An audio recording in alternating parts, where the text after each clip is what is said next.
Good evening, all, and welcome to the Tactical Devils. I'm your host, Jarvis Cocker, and with me tonight, I have Stu Woolley and Mark Langridge.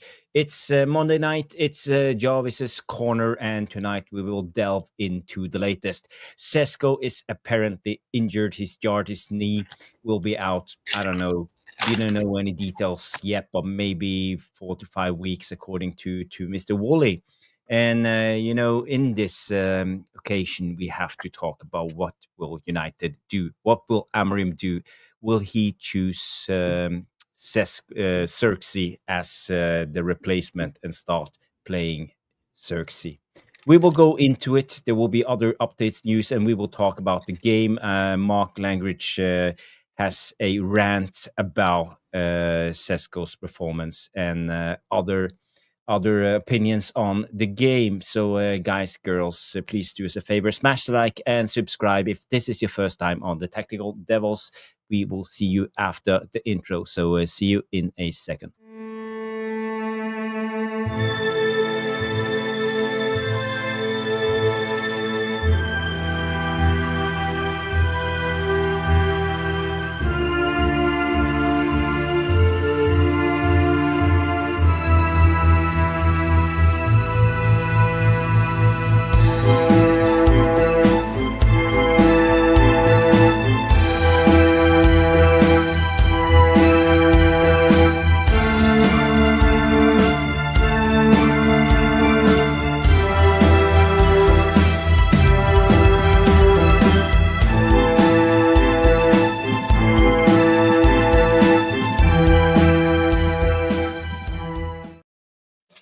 Yes, boom, boom, boom. It's Monday night. It's Jarvis's Corner. And I have the best guys in the YouTubes where Stu and Mark. So we will talk about the latest with Man United. And I want to say hi to people who have tuned in already. We have Catherine McDade coming in and say, please be on time, lads. Sorry about that being late. But, it's not always easy. We work hard, we play hard, but Monday night it's your time. So sorry for messing that up, Catherine. But let's just go into it. I know time is on the essence tonight, so we just have to go into the show right away. Apparently, there's some updates on Sesko. He has a knee injury. He's jarred his knee. We all saw it live. No, there were no touch, but I think something happened when he put down his was it right foot? Was it the right knee? I'm not quite sure. Knee. Left knee. If you've got the clip, Jarvis, I can show you exactly when it happens. Okay, we will bring out the clip in a couple of minutes. It made me think, what are we going to do next? So the debate will be tonight. Are we going to trust Sesko or Zirkzee to be our main man, or is there another way around this? Could we play Cunha? Could we play Mbeumo? But what will we do with the number 10 position? We saw in the game against Spurs, the Cunha false 9 solution isn't optimal in my eyes. So. I'm not sure what you guys mean, but first of all, I wanna focus on Benjamin. On Zirkzee. So I keep messing up those names. It's tired. It's a long day, old friend. Old friend. It's a long day, but we are also DJ Superfly guy tuning in. Big up, hi DJ Superfly guy. Good to see you. And is it just me? Coming in and say evening, everyone. Yes, evening. So guys, do me a favor and smash the like early in the show. It's so helpful. We need all the help we can get. 50 likes, that's the target for tonight. Maybe more if you're up for it, but please, let's at least go into 50 likes. And I also created a poll, and then the poll is quite simple. Can Zirkzee fill Sesko's shoes in his absence? Yes or no? Now it's 50-50, so people are divided. Get your votes in. Yes, guys, let's get going with the show. First of all, I want to say hi to the panel. So sorry for me just speaking all the time, but Stu and Mark, let's go to Stu first since he is the co-host. How are you doing, my friend? I'm all right, mate. I'm all right. I've had one of those days as well, actually. Been quite busy. Pretty much from the get-go today. Got a long trip ahead of me tomorrow. But I think hopefully it'll be the final trade show of the year, so I can just get back and wind down for Christmas. Still trying to get my house move sorted. Fucking solicitors. Yes. We can strangle them. But apart from that, I'm in good form. Yeah, looking forward to the week. We got a bit of a surprise show tomorrow, haven't we? Which we'll talk about later on. Yes. And then we'll be up at the usual time. So a bit boring international week. There's not a lot going on. I'm waiting for some big explosive news to come out. I think Goldbridge is already trying it at the moment, isn't he? Saying I think I saw him say Sonny Lamans was rubbish the other day. I'm pretty sure I did. I could be wrong, but I'm pretty sure I did. So he's doing his best to keep rubbish alive. But apart from that, all good, mate. All good. Well, you can say it's boring, but I have to say, for me, as a Norwegian, we are playing the World Cup qualifiers, so, and we're up against both Estonia and Italy. So at the end of this week, Norway could have qualified for the World Cup for the first time since, I would say, I think it's 1998. 98, yeah. Yeah.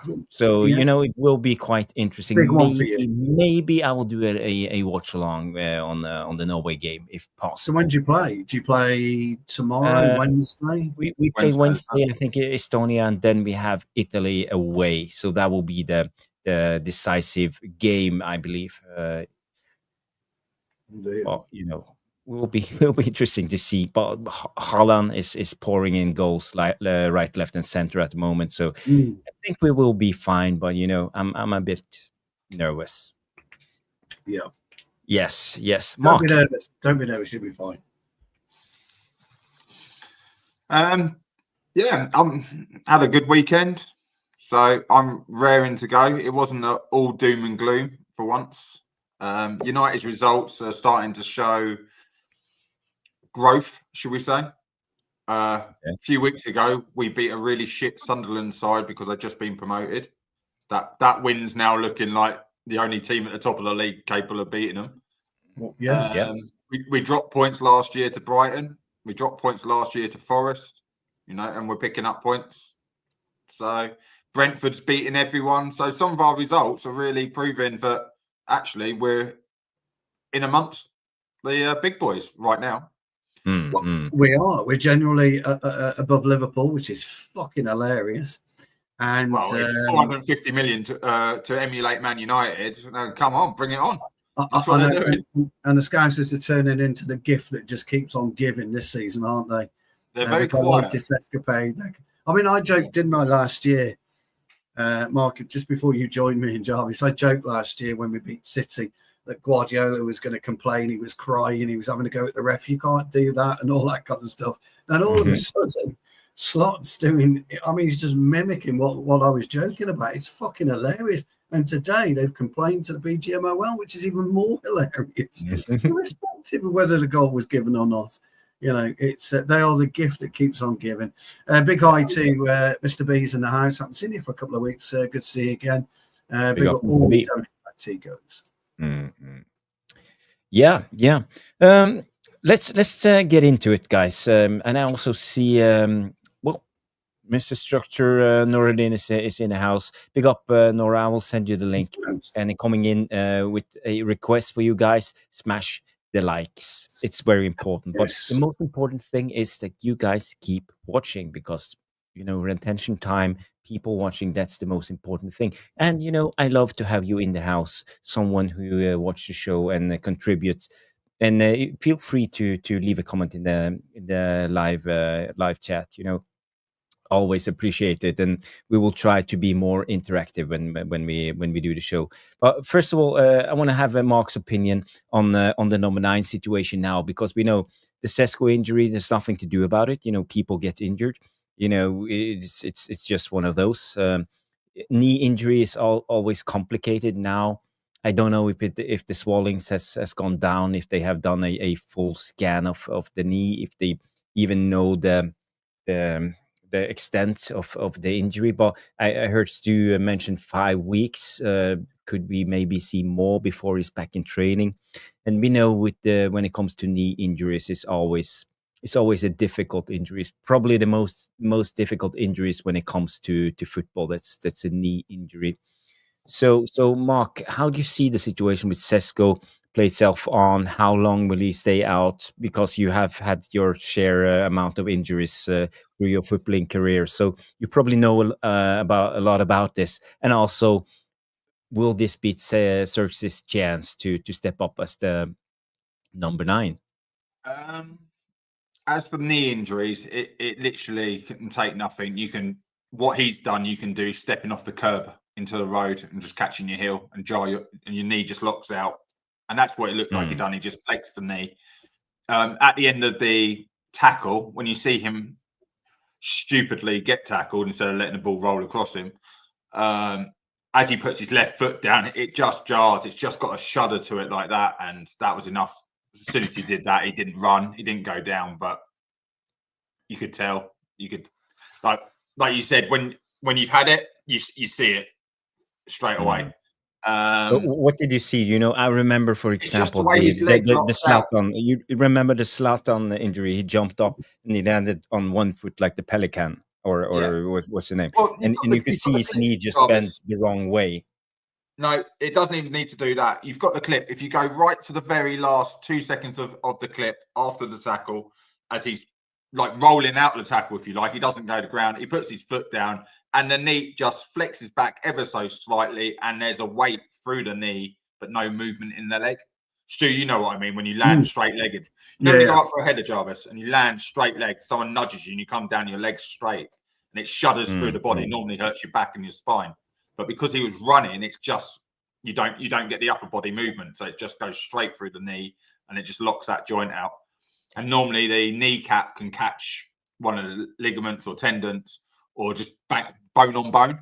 It depends on what injuries he's had before to what he's got left inside of his knee. Really, if it was me, it would be bone on bone. There are no ligaments or anything left. Yeah. So, okay, we can look at it in slow motion, and you can tell me where the injury is happening. Yeah, if you just play it through in slow motion. And then this is one of those things people don't see. So, is it this knee now when he lands on it? Keep going. So now he knows he can't kick the ball, so he tries not to make contact. And there. So it's here. Yeah, just before he plants that foot down, the knee jars and it's twisted because he pulls out the shot and he puts his leg down at a funny angle. Oh, stopped. He can't get it, can you? I will go back so we can just stop this and try slow again. As you can go there, as that knee comes down, just focus, like the whole of the chat, just focus from the top of the sock through his knee. You'll just see a little bounce in it. So it's his left knee. It's here. It's his right. Sorry, as we're looking at it, it's left. Isn't it? It's his right foot. So when he puts down his okay. Let's just, I gotta be careful not playing too much. His body is twisted currently, which means the knees. Let's do this and bring it up again because I don't want to take any chances. They are like hawks. And watch the kneecap there. Do you see the bounce? You see that? Yeah, you see the kneecap go like that, and that's all it can take. It's such what's the word? Innocuous. That is the word. Just innocuous is the word. Yeah. And they're the worst kind of injuries you can get when no one touches you. If you've ever swung for a volley and missed the ball, that hurts like hell. That can be a ripped hamstring. That can be like popped calf. I've seen many of people, they swing viciously, defender toes it away, and you just swipe at air and there's no contact. It's the same sort of thing. I agree with Stu, 5 to 6 weeks. He would have probably been the first person through our new MRI scanner. Yeah. Yeah. It doesn't look good. You can actually see his kneecap moving. Yeah, the interesting thing, that's an impact injury, though. That's what it is. As Mark's right, is the chances are you've not done ligaments. You might have done your lateral ligament, so that's on the side of your knee. You have 2 lateral ligaments on the side of your knee. You have anterior cruciate. You have meniscus. He could have torn his meniscus going down like that. If it is meniscus, that could be a lot longer. I thought it was really innocuous at the time. I didn't notice it at the time. I couldn't quite work out what the problem was at the time. And I thought maybe he's thinking to himself, fucking hell, I wish the ground had swallowed me up here, because as Mark quite rightly said, Van der Ven, he should have had an elbow in his fucking throat, let alone moving the ball across to the left, and you step across with that right foot, penalty. It was just abysmal how he let Van der Ven get back. I mean, it's just criminal. Yeah. But I mean, it's moving on from that. Is it a blow to us? No. I'm kind of. I don't think it is quite at this point in time either. I think maybe if he was 12, maybe 18 months into his career, I think it would be a blow, because there's clearly some talent there. We can see it, but we need a real goal scorer at the moment. And if you push Mbeumo through the middle, then you're going to hang Ahmad out to dry, because he's not quite where we need him to be. He's not up to speed. Can't run Cunha through the middle because we lose his ability to run the ball from deep. You could push Bruno in there and push him Mount in Bruno's position. That would be an interesting take. I'd like to see what he does with that. Or you could say to Zirkzee, look, I need you now. I can't bring Højlund back because it's not part of the contract. So he's at Napoli to the end of the season. So we can't do anything with Højlund. We can't promote Cheeto at the moment because he's just not ready for us. So I'm looking around my squad and I'm looking at you, Joshua, and you have got to fucking step up for me. You have to step up for me. Don't start crying. Don't start this. Oh, I'm a 9.5. I'm an 8.5, and all that kind of bollocks. This is where I need you to play. Go out a week on Monday and get 2 or 3 goals. Get yourself a hat-trick. Look, I don't think ultimately Zirkzee is the thing for me. I think he's a great footballer, but he's just not quite. If you were to say, if we had a Berbatov in the side, you'd be okay with this because the guy can finish. And this is the key element to the box. Yes, he makes that. He's there when the ball arrives. Yeah, key element now moving forward. Whoever plays up there has got to finish. None of this pissing about. They've got to finish. We saw City trample the Scousers at the weekend. Yeah. Missed penalty. 5 minutes later, bang, 1-0. Peels away, does his stupid fucking celebration, and away he goes. Dorgu gets on the score sheet. He got into a position and he finished. Okay, and this is what we have to do. We've got it when we get into positions. Whoever it is has got to finish. That's really all we're asking for. That's what he's not a finisher. I don't think he's a finisher. He's shown that way too much. A finisher does not try and pick the ball up in his own half and dribble up the pitch. No, that's not a finisher. Mbeumo's a finisher. We know that. Bruno, to be fair to him, when he gets in, his ratio is quite high. His percentage is quite high finishing goals. So I agree with Dave. I think I wouldn't be too upset with that. It does give, and I know this is weird, but I'm a football coach. So Mark and Jarvis will know exactly what I'm about to say. It gives Amorim a chance to see Mount in the 8th position.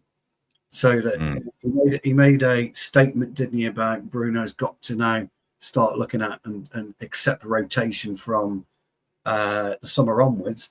He might have to expect rotation sooner than that if Mount comes in and delivers in an 8th position. Or, more importantly, and everybody is going to jump on this one, do you give Mainu a shot in that 8th position? Oh, is he injured? Well, is he injured? I mean, is he injured? If it's a knock, or is he back? It's in game. If it's a knock. So let's start with the first one, Sesko or Zirkzee. You can play both because you probably get away with a 12th man as a striker on a pitch at the moment for us because the ball won't get to him. But we can play anyone in that position. We can currently play anyone in the number 9 position because they don't play as a number 9. They're not even playing as a false 9. They are playing as a third 10. Because I think he got it totally wrong at the weekend. If he didn't start Zirkzee, he didn't start Sesko. So sorry, neither of them are good enough number 9s because you don't drop your number 9. It's like dropping your goalkeeper, right? You don't drop your centre back. Your main centre back. You don't drop your main central midfielder. You certainly don't drop your striker. So if he's able to drop them, then he knows he's not 100% going to get him goals. So he's there to link up play. And that's our biggest problem. He is linking up play because he's to get the flick and Mbeumo runs in, or Cunha would run in when they're all playing. He strikes me as a player who, he's not a Solskjaer. He's not coming off the bench ready to attack. Do you know what I mean? Like, I'm coming in, I'm going to score the winner. I'm cool, I'm calm, I'm just going to drift in, I'm going to pop the pass off and someone's going to get a shot off. So he wants to create rather than score. So Zirkzee is a perfect replacement for him in that respect, because Zirkzee's the same. He wants to link the play up. He wants to nutmeg a player. You'll see that a lot. As soon as he comes on, guys, I'm telling you now, when he does start him, he will try and nutmeg someone in his about first 5 or 6 touches of the ball. As soon as he can run with the ball, he'll try and nutmeg someone. Because that's his style of play, and that doesn't work in the Premier League. So I think Mbeumo should be our striker, because I think that's what he'll do. He played in a front two last season, so it's the most natural. Cunha, he's great at picking the ball up and running at players and playing that 1-2 around the box. That's what we bought him for. Yeah, but he's not a front man, and nor has he ever played as a front man. So I don't understand that. I understand what Stu just said about Ahmad. If we put Mbeumo up, does Ahmad get thrown under the bus in the right wing back? Because Bruno won't pass in the ball as soon as he gets in that right-sided 10. He'll turn and shoot. I watched your show yesterday. I don't know how his name even got mentioned, Jarvis, as a man of the match. He was abysmal. Again, like he turned like who are you talking about? Bruno. Yeah, I watched some minutes of the game back. I didn't watch all the game, but to be honest, I see a Bruno actually doing what a number 8 should do. He's not as risky on the ball. What he lacks is his tackling ability. He loses, I think he won 3 out of 8 or 9 duels or something, and this is where Bruno is not good enough. But on the ball, I think he's doing the things he's doing okay, because we got to remember he's a number 10 playing out of position. So I think he's starting to adapt into his role, and the risk element of Bruno and also the running out of position all the time is improving, and he's starting to learn the role in my opinion. I see improvements. I don't believe he's passing to every player on that pitch. He didn't pass to the wing backs. We talked about this in the instant reaction. Samik said this. He mentioned this, that we played really narrow. We played inside all the time, and you tried to push. I play wing backs, Jarvis. I coach wing backs, and the kind of football that United play with Bruno is straight through the middle, and that's pointless. You're now playing with 9 men because you take your wing backs out the game, and you talk about the diamonds a lot. Yeah, because you pulled up. I watched yesterday's show. I probably disagreed with most of it.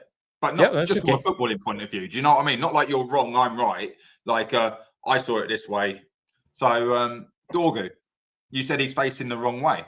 Well, he's not facing the wrong way, because the pass isn't meant to go to Dorgu. It's meant to go forward to the top of the diamond to be bounced back to Dorgu. So he's ready for the pass. Okay, But you're talking about the I agree. I said it many times. The out is not the wing back, but it's the out. It's emergency out. You can't play that pass because Bruno's in the middle of it. So it's not a diamond when Bruno's on the side. It's a triangle because Bruno cuts it up forward pass off. He wants the ball, and it's not meant to go to him. So him being out of position drags Casemiro, makes him have to do more running. He wears out. Maguire's the central centre back, so he's the base of that, covering the other side of it. He got worn out. What 2 players got subbed off? Well, Maguire got injured, didn't he? I think we're going to be missing him, and we need him back for the Everton match, really. He's just come back from injury. So he's probably a reoccurrence. But I would think so. The central centre back shouldn't really move in the pitch. It should be the easiest place to play at in a back three. You sweep, you pick up. The left and right attack the ball. You just sit in front of them, or you drop off with the other 2. But Bruno, when he mentioned rotation, I think you misinterpret it. I think he's talking about rotation as in your midfield rotation, how you rotate around the pitch. Because he's not rotating. He's not covering. He's always forward and never covers. So I think he's talking about that. Bruno needs to learn about rotation. Yeah, that's a good point. Big up, Nuradin. Good to see you. Hope you're well, my friend. I don't know if you followed what we talked about lately, but now we're going to delve into the Sesko replacement, and I mentioned in the poll, are we going to trust Zirkzee to do the job, or will Amorim do something else? Will he play Bruno in the 9? Will he play Mbeumo? Will he play Sesko? What will happen now? Because the severity of the injuries, we're talking maybe 5-6 weeks. So, it's we are soon into January before Sesko is back, and he will not even be match fit. So, we will have to bear without Sesko probably the next 10 games. It'll be till January, Jarvis, because we'll be in Christmas in 5-6 weeks, and the games will be every. And we have the AFCON coming up. The Mbeumo option goes out. We have one less number 10 with Ahmad. Masraoui is out. So how are we going to solve this? Well, yeah, I mean, I actually like Zirkzee as a player. I thought that, if you go to the stadium, there's actually a lot of people singing his name.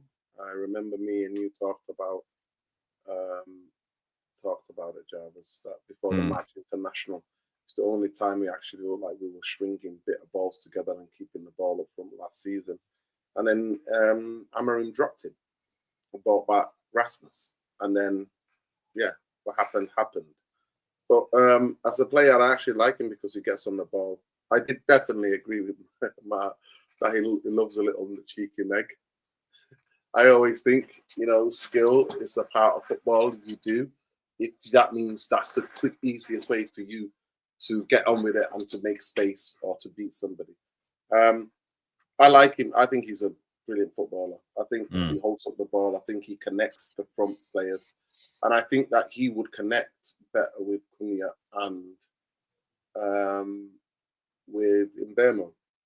Now, I also agree that Mbeumo played as a number 9 last season. So Mbeumo can play there. He's proven that he can play there. But he played there in a system which was very functional. Let's just say Brentford's systems, really functional. And it was set up to get the ball onto him quickly on the shoulder of defenders or to play the ball into him. So it was set up in a way that was to get the best out of it. I'm still fuming. I don't know if any of you see my match. I'm still fuming about what I saw in the second half. And I think that Manchester United should have got 4 points from 2 games, Forest and Spurs. Should have got 4 points at least. That's the minimum. And I'm still fuming because I just think that the collapse and our away record is disturbing. And we see the same things again and again and again and again, and lack of physicality from Bruno and Casemiro, the lack of winning the ball back, all of that is a big thing. But in terms of whoever replaces Sesko, make sure you're in for a graveyard shift. That's the thing. And I actually believe they were both on the counter. I mean, one of them, he set it off himself, innit? It was his flick on header from Lamins that beautifully Mount reversed it back into him. But he had 2 opportunities if he was more into, let's say, Premier League sharpness. Because I'm a believer that in the Bundesliga, you get that time. You get that time to bring it back on your right and not to hit it first time. He's a left-footed player. Yeah. He's left-footed. But whoever, well, I've seen him shoot with both, to be fair. He shoots with both. We've seen him shoot with both. And it's very interesting for me. Like, whoever plays up there is not going to get the sustained chances. It's not going to be able to get a foundation to work from because Manchester United are structurally deficient. And I don't think the structure of the team is right. I think from away games, we've all played football. You get tested more. You get asked more questions in away games. And your midfield has to be, and as a team, you have to stop the crossing. You have to literally look at each other as players and go, you know, we're away here. You know what I mean? You play the averages, you play percentages, you get tight, you don't give anything away, and we don't do that. So at the end of the day, I don't see this being sustainable. I don't mean to be negative, but I'm just sick and tired of watching Manchester United away games, leading games, and then giving it away. And whoever's going to play up front, know that you're not going to get the chances. You're not going to get the sustained chances because I just don't see it. But in terms of Zirkzee, somebody to hold the ball up there to bring in Mbeumo and Cunha from a bit deeper into the game, yeah, I can see that. But we're going to get more injuries. And I think that, you know, the AFCON's going to be interesting. We looked at it. Yes, earlier, we did a show today. We looked at the group. Actually, Cameroon and Ivory Coast are in the same group. They're in a group with Gabon, which is and Mozambique. So it's Cameroon, Ivory Coast, Gabon, and Mozambique. I've never seen Mozambique play, but I've seen Gabon play. It's the ex-Arsenal striker, Barcelona striker, Aubameyang. Yeah, Aubameyang. Yeah. Aubameyang. And when I watch them, they usually have good players. Gabon, they have good players. I've watched them in the AFCON before. They have good players. So I'm begging and I'm praying that one of them gets knocked out. And we were talking to him. I was like, well, I wish that Cameroon got knocked out. Well, it could be that both of them go to the final. Like teams from the same group have got into the final before, so that could happen. But in terms of Zirkzee, I mean, I like Zirkzee as a player, honestly. And the way he came back from the booing and that snapshot where he was scapegoated at the Newcastle game because he was failing to be, he was controlling certain ball. The way he fought back from that was brilliant. But the pity minutes are not minutes. And another thing where I think maybe you come up to it, but anybody who coming off the bench, we all know. I mean, some of you have played a higher level. I've not played nowhere as the highest level of any of you guys have played. But I know that for 100% fact that when I played, if I come back from injury, it took me about 4 to 5 games to get my match fitness back. And if I'm on the bench, if I've been on the bench, coming on in games, it took me another same 4 to 5 games. So the reason why our subs are not looking great is because they're getting pity minutes. They're getting pity minutes. And that you're never going to look great, 100%. Because nothing would ever, no training could ever compensate for real match. In terms of tempo and pace, tempo, intensity, aggression, nothing. We're going to prepare you. So whoever plays, good luck to whoever that falls onto playing up front for Manchester United. It's why we're picking up injuries, mate. And people have got to understand this in the chat. Because we're not playing regularly, we're only playing one high-intensity game per week. You pick up injuries, and you're going to start to see us pick up injuries based on the fact we're not playing in football. So when you look at the likes of Mount, as an example, been injured for 3 weeks, only just coming back into it, he's playing nowhere near the amount of football necessary to get any kind of fitness. It just won't happen. And the thing about football is, guys, you can run as much as you can during the week, or as much as you want to during the week. You could do 10 miles a day if you want. It's a different type of fitness. At the Premier League, where they're all athletes, and you're running at 100 miles an hour to try and catch somebody like Ndoggy or Dorgu, for example, or whoever, you are going to pick up injuries. And it's just the way of the world, I'm afraid. There's just nothing we can do about it. We need to be playing. You know, we were supposed to be going out and playing these friendlies. Well, we need to start doing that so that we've got some kind of match fitness. Friendly won't give you the high intensity, but it will give you something. You know, you can't legislate for what Sesko did. It's just the way it goes. Anyone can get injured at any time on a pitch. Is what we do after that which is going to be the biggest problem for us. You know, because we don't have, as we've said, Nuradin, natural finishes. You know, we've got to have finishes in there. We talked about Erling Haaland missing a penalty 1 minute. Next minute, he's popped one in. Liverpool are a goal down because Haaland's just drifted into a space. He's picked up the ball and bang, it's in the net. He did it the other day, didn't he, when he ran from the halfway line? This is what finishers do. Liverpool are missing a finisher, at the minute. The Isak Ekitike thing has completely put them off balance. And it happens in teams.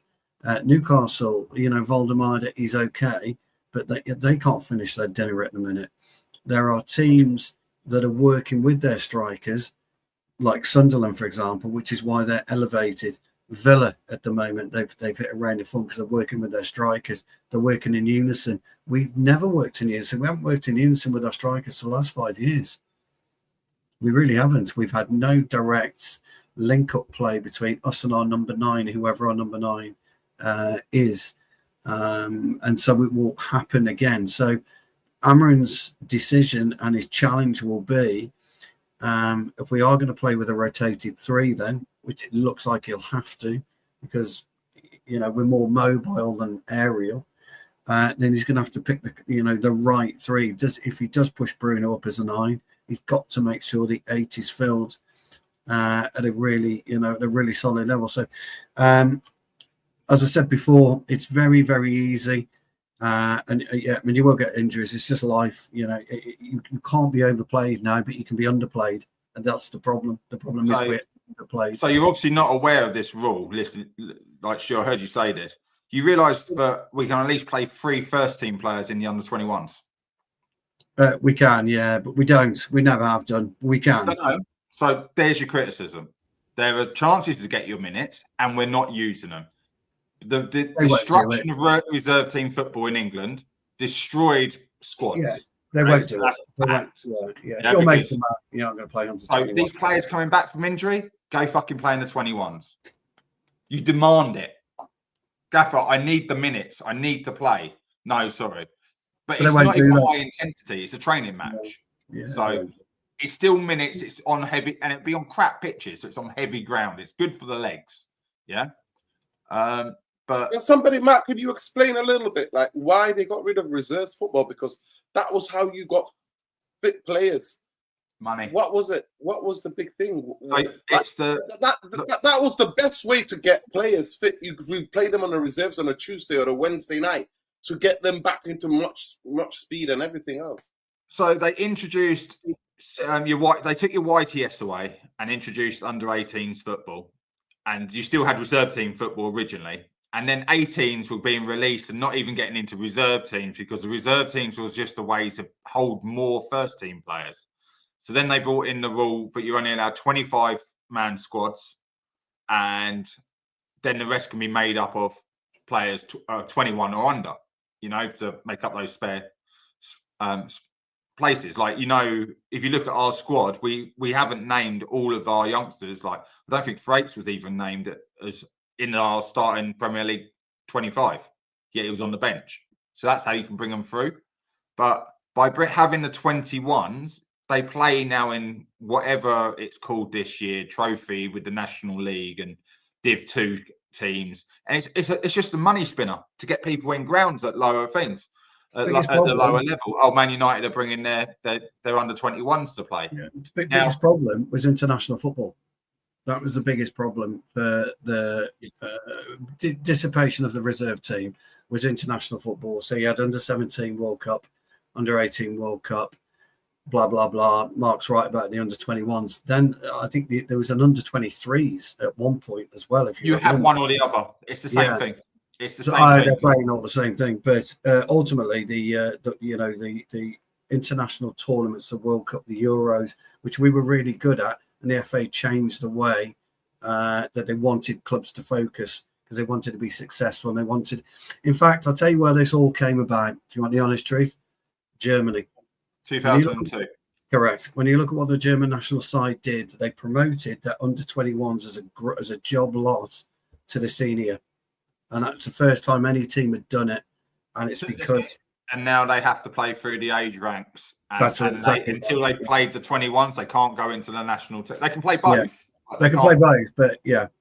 And so when reserve football was banished, the whole, I think, integrity of the Premier League, if one for the better phrase, was just turned on its head, and money became the Mark's right. Money became the biggest issue for it. It's really sad actually, because reserve football.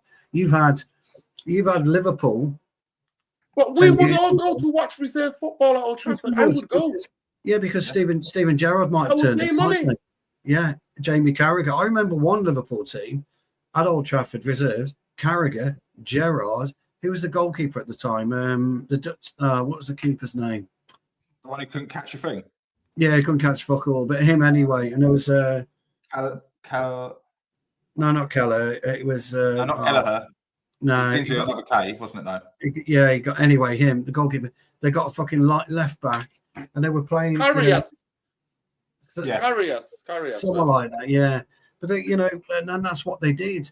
Steven Gerrard coming to Old Trafford in a reserve Tuesday night league game. Fucking amazing, because that's how they got their fitness back. You only have to listen to all the ex-United players. They all talk about playing in the reserves. Like it was just as important as playing for the first team. Like to get your minutes in the reserves, and then you might only get 40 minutes, not even get 45, 40 minutes because you're playing on Saturday. Well, I just needed you to have a little run out at tempo. Yeah. But they can still have it. That's the thing I don't understand. You can still have your under 21s.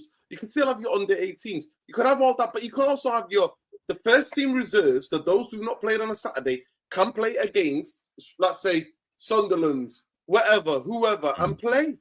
And still people will go and watch and pay. Nuradin, what it meant was that Premier League clubs signed more players, because you can imagine the different age groups, they're created for more players per team, say 20 players.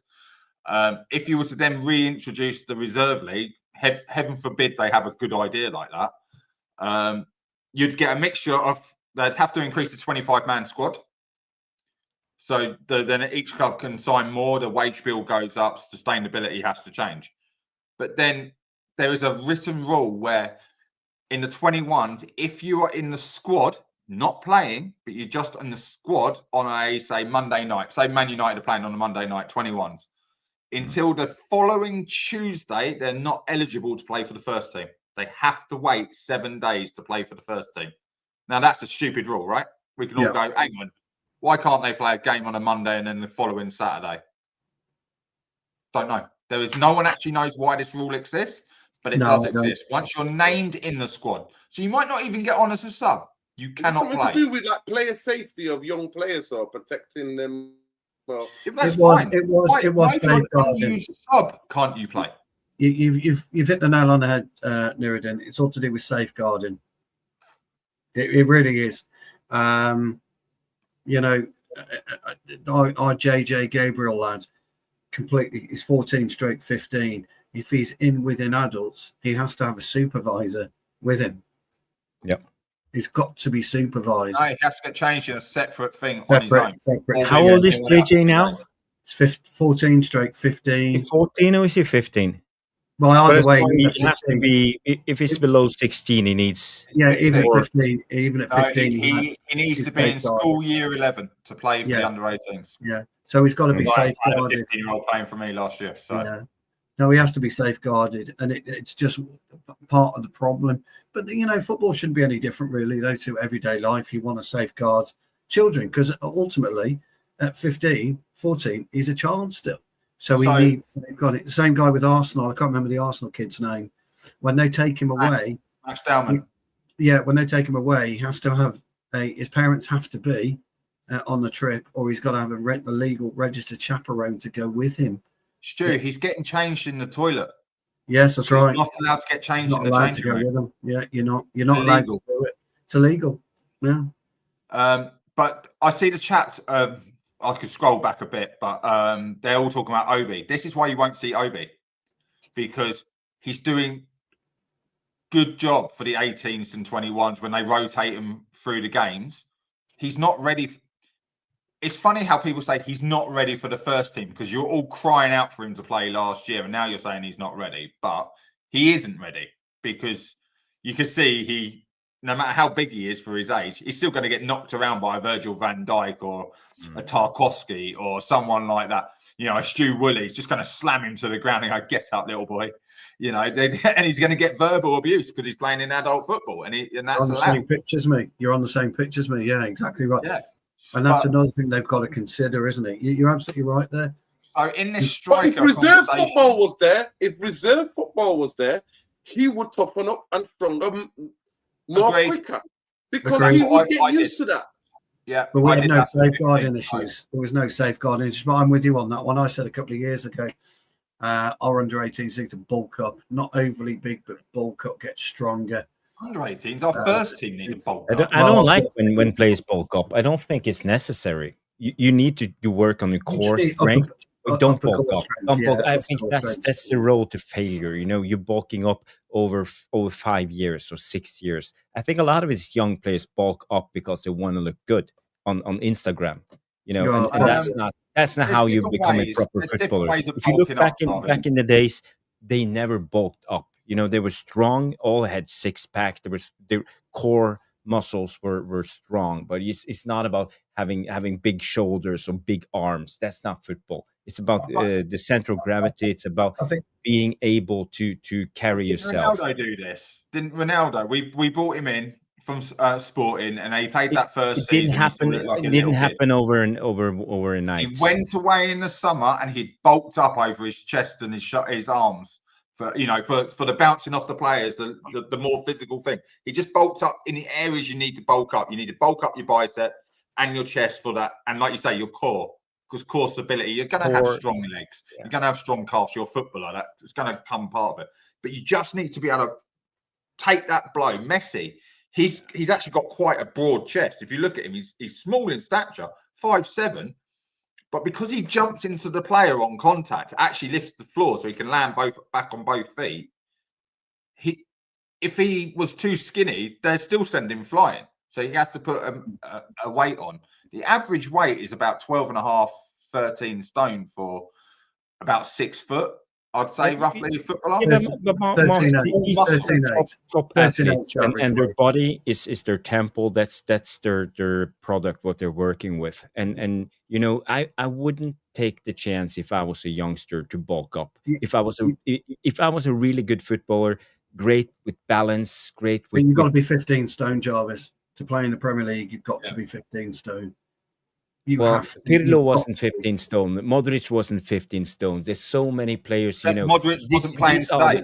This is, I think, what's wrong with modern football. I think a lot of people think you have to be big and strong. I don't think no. But Modric 10 years ago didn't need to be 15 stone. No. In the Premier League today, you have to be 15 stone. Vitinha is 15 stone. He's one of the best midfielders in the world. He's not 15 stone. He plays in France. Well, my point is, I think a lot of these youngsters do this bulking up unnecessary. At 15 stone, you're not big.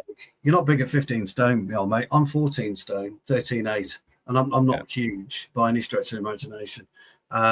It's upper body strength, which is key in the Premier League. And Mark's right. You know, you get your general squat base. I call it squat because that's what it is, where your quads are fucking tight, your knees are tight. So you just need that bit of extra bulk. And you could look at Bernardo Silva. He's 12 stone ringing wet. I think when it rains, Bernardo Silva. Bruno's not a big guy, and we don't utilize real strength against him. Salah's small, and he's built like a brick shithouse. You look at him, and he's got abs on abs. But I'll give you a prime example. Back in the day, if you say Modric, Roberto Carlos. Yeah, but what about Caicedo? Caicedo is not a big guy. He's he's long limbs. He's 14 and a bit though. He's 14 and a bit. There's something else which most people don't talk about. It's bone density. You can be blessed with heavy bone density. That can make a massive difference. If you've ever kicked someone who has got strong bones or done any form of martial arts and they block bone on bone, you know about it. You feel like you're going to break your own bones. High density bones, which is quite common in big sports stars. The more twitch fibers, you tend to have high density bone density. Sorry, with that. So I get Jarvis. I totally get your point of view about bulking up. I think the main reason it happens is a massive overlook.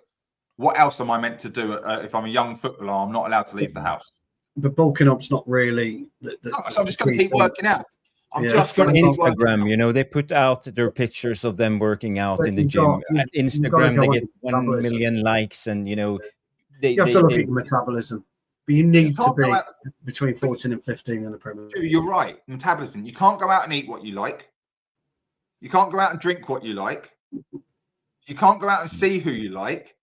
So what do? You rent out a gym, you put it on Instagram, you make money off of it from all the views. Yeah.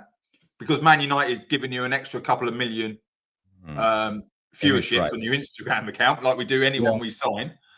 Right? Well, yeah. And they're working out. I tell you, they're sweating their nuts off. Sometimes they probably poured water over their heads to make them look sweatier. Yeah. It's all for the Instagram. But you know, before we go to Nuradin, I just want to say one thing when it comes to this, because I've talked about this before, and when it comes to Man United, we have a tendency to bulk up our players, and there's so many examples through the years of players coming in and getting visibly bigger just in one summer, or it's in 3 to 6 months. And we know the level, and they just drop in level and performance after that. So, you know, I think this is a culture in Man United. The players have the eyes on them all the time because of the media and all of this, and they tend to bulk on to cave under pressure. You know, they want to look big, they want to look fit, they want to look strong, they want to be like the super athlete, and I think it hinders them in their development. That's just my thoughts. It's funny. Nuradin. It's funny. Nuradin, do you remember the summer picture? Do you remember the summer pictures when they came back? They were all This shredded. summer, yes, it was different. They were shredded. Now, I don't think they've been in the gym, because unless they've all been on steroids, they probably just cut water. They probably just cut body fat. Now You eat proteins. That's what you do. They eat proteins, no carbs. This is protein But not in screens. 4 to 6 weeks. Not in 4 to 6 weeks. That's starvation. Yeah. No. I think you can do it in 4 to 6 weeks. That's just my opinion, but you know, that's Nuradin. I want to have your take on this. Yeah, I mean, I actually think that there are certain, for example, I'll give you an example. Michael Jordan, I know it's not football, but it was basketball. Michael Jordan had to have a specialized, you remember, especially when he came back, like to go and play basketball again, or when he had an injury. He had a specific type of thing. I think he's purely individual, and I think it's the future of things. So it can't be said for everything. Everybody's got to do this, right? Now, long legs, the squats, core, you know, the biggest thing is your core strength, you know, depending on different type of, and also the different type of genealogy with certain players. Some players are thin, some players are, I mean, I looked at Mahrez, I swear to God, Mahrez, right? I met him before he went to Saudi when he was still at City. I met him in just a local shop, local shop. And I looked at his legs, and it was summer, so he was wearing shorts like me. And I looked at it. His legs were as wide as my arm. This is Mahrez. Like his calves, his things were, because it's all about genes. Like certain footballers, they're just naturally built. Certain people have, like you said, bone destiny. Yeah, but also strong ligaments, right? You know, the ligaments. Yeah, some players, that's what I'm saying. But what I'm saying to you, some players, it all depends. So I'm a big believer. There are certain things, but I'm a big believer. Bulk can sometimes slow you down. Now, if you're a centre half and you're coming up, if you're coming up against big guys and you're getting thrown around, and I also think there's football strength. And we talked about that David Silva. David Silva's got set loads with the gravity, and he's got football strength. And if you ever played, you know what football strength is. You've gone on a football pitch and you're going to look, that guy doesn't look that strong. I'm going to go, and you go and hit him, and he's like a brick. You bump, you collide with him, and you're like, whoa, what's going on here? Because it's that loads of gravity. So for me, I only talk about, like, the biggest thing for me is that what I know about exercise, nutrition, and especially if you're a footballer, people who are more supple can get in and out. Subtlety, not bulking up as a thing, but more supple. Like, for example, I look at somebody like Ryan Giggs. Ryan Giggs was slender. He had that kind of athletic kind of build. But the biggest thing what he did was he did yoga. He did like aerobics in the pool. He did do yoga, yeah. So what he did was he kept his shape. And at certain players, because certain anything, you don't need to get either bulky or you don't need to go out. You just need to keep what you've got and work on it. Now, there are certain players that we've seen and they play with a bit more bulky there. But one player I do remember, and this is where I agree with Jarvis to a certain extent, Martial bulked up was never the same ever since. Never. But again, Rashford, Lukaku. There's so many Man United players that bulked up. When he went to Italy, they lost their pace. They stripped him. Lukaku, they stripped him in Italy. They found out, right? You know, in Italy. We'll just point out for Man United. I'm not talking about bulk. I'm talking about stone. I'm talking about weight. Oh, okay. That's what I'm talking. I'm not talking about bulk. It's about hitting that. It's about hitting that. What you said, 14, 16 stone, 15, perfect. You've got to hit just shy of 14. Just shy of 14 stone. And I need that bulk. I need that weight when I'm, against big lads like Mark or whatever. I need that weight. I've got football strength because actually football strength is football knowledge. But if I'm not talking Adama Traore, although he reckons he's never hit a gym in his life, doesn't he? He's a boxer. He's a fucking boxer. He's a middleweight boxer. Middleweight boxer. Yeah, Valencia turned, went from a skinny little thing and he got his weight right. If you get your weight right, it won't affect you. If you get your weight wrong, it will affect you. And that's kind of what I was getting. I did see people try to bully Valencia, especially when I used to sit on the S stand, S21, and right by my side. And I saw the player bounce off him. And he just looked at him like that. He fell on the floor. He just looked at him like that and then walked up. Yeah, absolutely fantastic. I thought Vicky was a member, bless her. By the way, I'm about 17 stone, but because of my height, that's why the bulk is. And people don't think I'm 17 stone. I'm about 17 stone. No, but that's what I mean. 6'4", because I'm 6'4", so yeah. Yeah, that's what I mean. That's what I'm getting at. I'm 5'10", so I need to be a bit heavier. So I'm 5'10", you see. The average height in the Premier League is 6'2", 6'3". That's right. So we will be. What do you expect the average weight to be? It's going to be 16. Like you saying 15, it's probably even closer to 17 stone. Like when you take. I'm 6'4" and I'm about 17 stone. Yeah, but you don't look 17 stone. If somebody looks at you, people are shocked. People are shocked. I'm naturally like slender. Yes, that's what I mean. Yeah, but you're tall. Onana, the midfielder, Onana, not the goalkeeper, obviously. Yes. People like that. You look at them, you're like, they're broad. It is about how wide your shoulders are. If you're narrow, it's exactly what you just said, it's just going to look, and you bulk up, you're going to look stupid. You are going to almost look like you've got more of a fat chest, yeah? A bit like Harry Maguire bulked up, and he looked fat, didn't he? Casemiro. Yes. But they're actually quite narrow. Well, he's naturally weighty, isn't he, Maguire? Before we go on, Vicky, my darling, she's gifted Lawrence Berry. Can we give her the old? Yes. Yeah, I would do this one.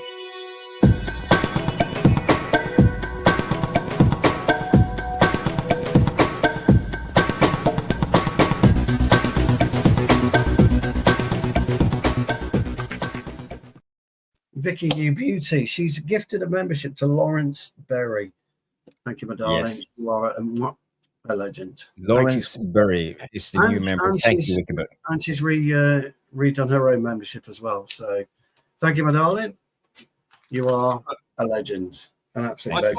I suppose we should go full circle and go back to what we were talking about, Zirkzee, and yes, holding the ball up. For me, he's bulked up over the summer. So maybe he can do a different job. But also, he's become our third choice striker behind Mason Mount. Mason Mount's first choice, Sesko's second choice, and then Zirkzee might get on the pitch once in a blue moon. Because that's how Amorim's played this season so far.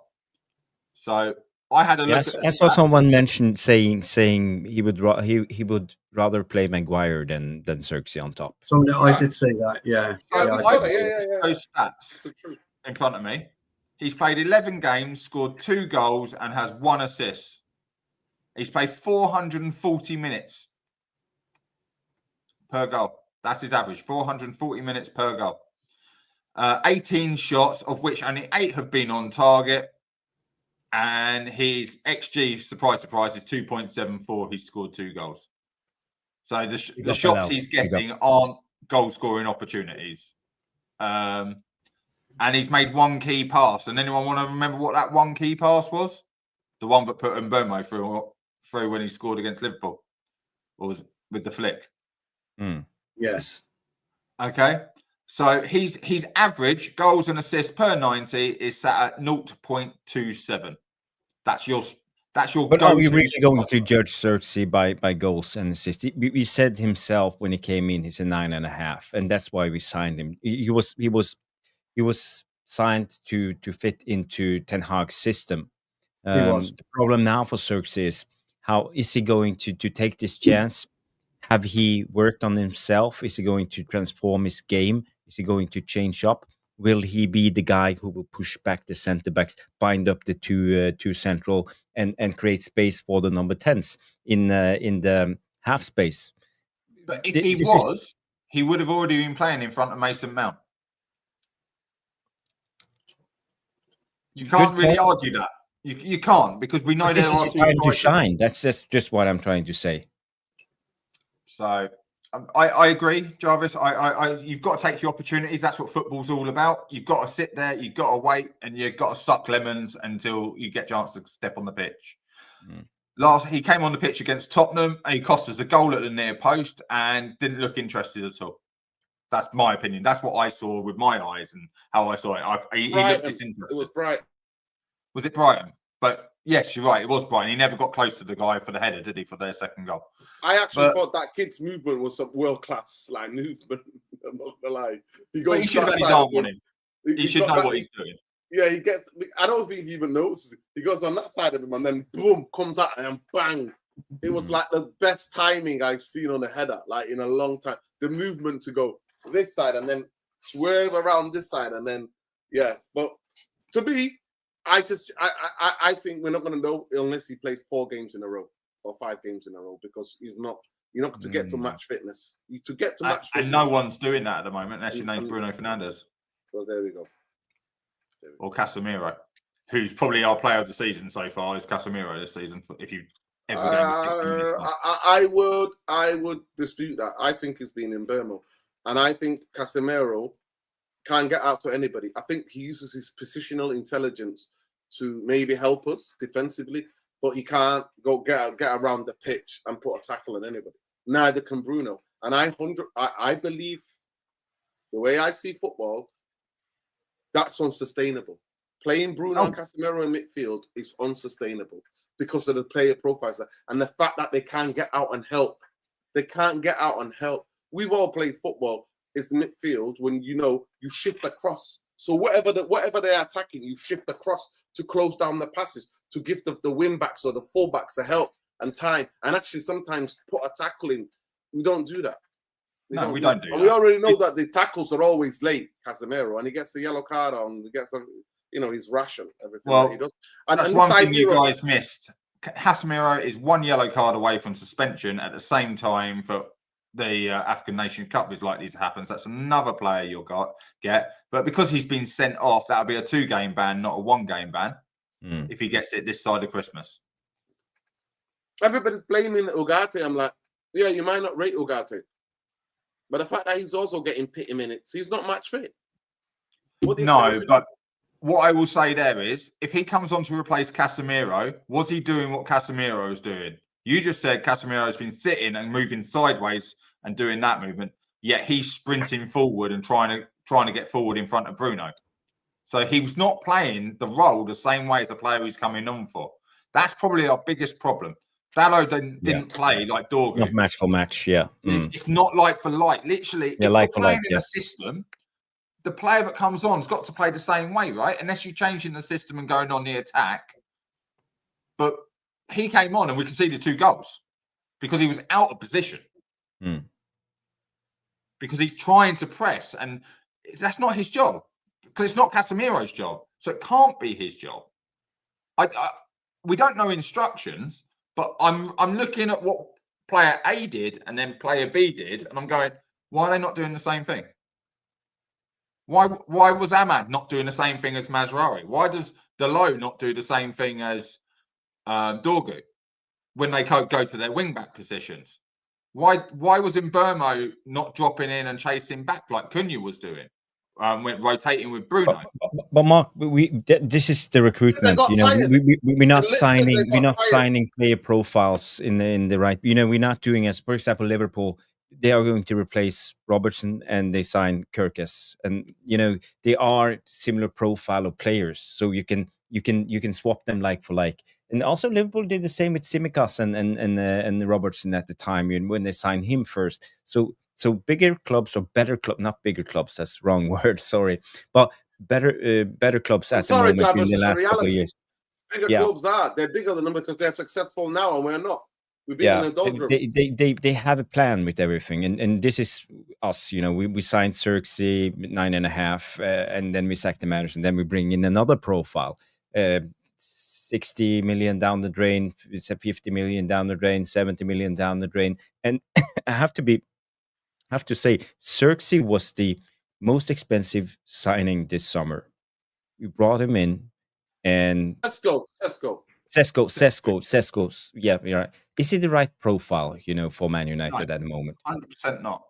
100% not. And that's because of Zirkzee. That's why he's not the right profile, because he's the same profile. Okay, but shouldn't we have just signed another striker then?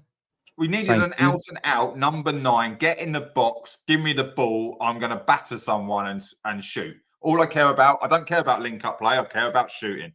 That's what Man United are screaming out for. Put the ball in the box, I'm going to get on the end of it, or I'm going to put a player in the back of the net instead. They don't exist. So you're fighting everyone to try and get one. Me and Stu have had this argument many a time. An out-and-out number 9, which is needed. We missed loads. We didn't go for Jonathan Davis, who went to Juventus. Maybe he wouldn't have cut it in the Premier League, but we don't know. I wanted Osimhen. Osimhen is a box striker. Yeah. But right now, I'm sorry, but I've seen it in the chat a couple of times already tonight.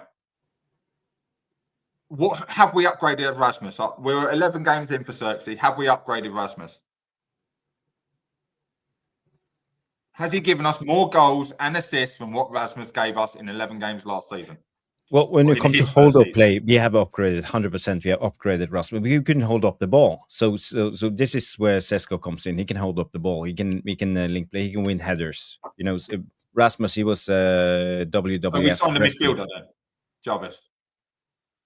That's a midfielder's job, not a striker's. An out-and-out striker's hold the ball up and let people run past him. He's talking about flick on headers. Yeah, flick on headers. Yeah. Oh, so we could have signed Peter Crouch. Well, he's Peter Crouch. He's a different type of Peter Crouch. But Mark, I'm not what I'm saying is he's not in the box. He flicks it on. He's not in the box. He's got better feet than Rasmus. He can hold up the play and bring people into play. Now, but he's not in the box. Let me just say this, but we don't get the ball into the box as much. Yeah. We don't. Well, we did against Tottenham, and there was no one in the box. There was at least 2 or 3 opportunities. He wasn't on the pitch. But sometimes he wasn't on the pitch, to be fair. Yeah, and that's what I'm saying. So it's an instruction. So I'm not dissing Sesko. I think he's a great number 10. I think Zirkzee can do the same job as him because they're number 10s. We're not playing a striker. We are playing a false 9. We are playing 3-4-3. We're not playing 3-4-2-1. We're not playing Amorim's system because we don't have those players. He is a false 9. He is dragging a centre-back out. That's his job, try and drag a centre-back out. That is a job of a false 9. I think Zirkzee is basically Berbatov 2.0. He wants to get ball deep on, arrive late. He'll be amazing in a 4-4-2. Because he had that out-and-out striker, and Zirkzee can come in, ghost him between something and just slot it away. Like his first goal for Man United. Do you remember how he came in and just lunged at it with his toe and it goes in the far corner and you're like, great. I'd give Obi more of a chance than I give Zirkzee or anyone else up front because he's going to have that determination to get in the box after he's done the flick on, after he's laid it off. You've got to look at that plan, go, lay it off, turn and go. Cunha's not even doing it. The instruction is not to get into the box. So we're not creating chances because that's not the instruction. That's what I don't get. Does that make sense? All your clips, where are we scoring goals from? Out wide, cutting in and shooting, or across. And we get lucky. It's there. It's there in black and white on the stats and the video clips. But Mark, let's go into the stats, the facts of the two players, and just have a look before we continue the debate. If you see there in the left corner, it will be the right, left. You see they are really similar profiles. The purple one is Sesko, and the green one is Zirkzee, I believe. They almost have the same attributes when it comes to the game, the purple one is Sesko. So you see here creativity, defensive tackle, tactical technique, and attacking skills. 77 on Sesko and 70 on Zirkzee. So they're almost the same. And I want to look at the heat map so we can compare where they stand on the pitch. Where do I go to the heat map? It's not here. Is it not? Oh, give me a second. I'll find it. I'm not gonna. I don't think that we've signed a striker yet. That's what I'm trying to say. It's not a frustration with Sesko. If that's who we've signed, that's who we signed. But for me, he only fits the Arsenal way of play. And funny enough, who was in for him? Arsenal. Yeah. We have only signed him because they took Gyökeres, so that he was our board thought, oh, we better sign him. We weren't linked with him before. We'd never been linked to him, and then we signed him just because. And I feel the manager's got to find a way to play him. I don't think he's even that good at heading the ball at that size. He doesn't feel for the defender behind him for a flick on. He's not stopping himself from getting smashed, and it's more of a old school flick on like that, right? Not getting up and knocking it to a corner. He's just not doing it. So Zirkzee on the right, Sesko on the left. If you see what areas they operate in, both of them operate mostly in this area. This is where the dark red is, and the same is on Sesko. They like to drop down. You see here, Zirkzee drops down in this area. When I look at games, I feel that this is Sesko's main area. He likes to drop down in here. But the heat map tells another story. And basically, I feel they are kind of different, similar when it comes to profile. I don't know, guys. Anyone? Stu? It's a debate I can't be arsed with.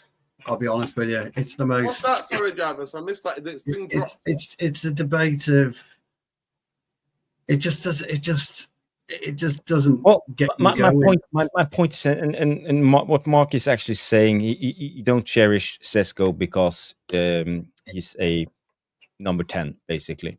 It's not even that. The fact it's not is, an out and out striker. So then our recruitment team again is wrong in their signings. Most the fact expensive. Is whether we have a 9 or not, we don't penetrate deep enough to get the player into position. I said 2 years ago, fuck Tottenham. We should have got Harry Kane. We should do everything on our power to go and get Harry Kane. Harry Kane would have solved our striking issues. And then you use Harry Kane, you use his experience to get in a striker to demonstrate what needs to happen. People talk about football and the way it's evolved and this and that. And I listened to Sean Dyche 3 weeks ago. 3 weeks ago. Sean Dyche. When he described the Nottingham Forest lineup he played in. So basically, we're speaking about what I've been speaking about for 2 years. Football just hasn't changed. It never does change. It's 11v11. It's how smart you are when you're playing the game that gets you over the line, and that's all football has ever been. It's how smart you are as an individual, how smart you are as a collective, and I look at the way that coaches are revered nowadays, as opposed to the way coaches were revered back in the 70s. There were better coaches in the 70s than they are today. Completely better coaches in the 70s because they didn't have fucking laptops. They didn't have computers. Yeah. They wanted to talk about the game. They spoke to players. Watch the problem you've got. Not, oh, come here, mate, I'm going to tell you your problem. What is the fucking issue? We don't speak anymore. In 10 years' time, ChatGPT is going to be telling players what the fucking issue is. It's already picking some women's teams. I saw the news article about GPT. I've had a bad game. What shall I do? Oh, fuck off. We're so over-reliant on modernism in the game. We're so wrapped up as fans in differentials. But the truth is, there aren't any differentials. The truth is, you as an individual are the differential every time. When Jarvis performed the Jarvis chop, you were the difference maker. For that split second, that 30 seconds, you were the difference maker on that pitch. You were the only one that was a difference maker. You know, when Mark scores a goal, there's maybe two or three difference makers. That's 2 or 3 passes into the final pass, Mark with the header. That's the difference maker. And we look at individuals and we look at overalls, and this is why I don't like stats, by the way. And Jarvis has said this a million times. Don't like stats because they're different. Every game is different. And you come up against a 6'4" 17 stone Nuradin.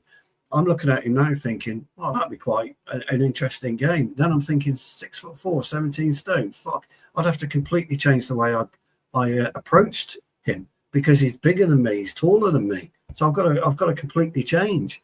And that's something else that you do. And you do this on the day of the game. When you cross the white line, you think, fuck, didn't know he was fucking playing today.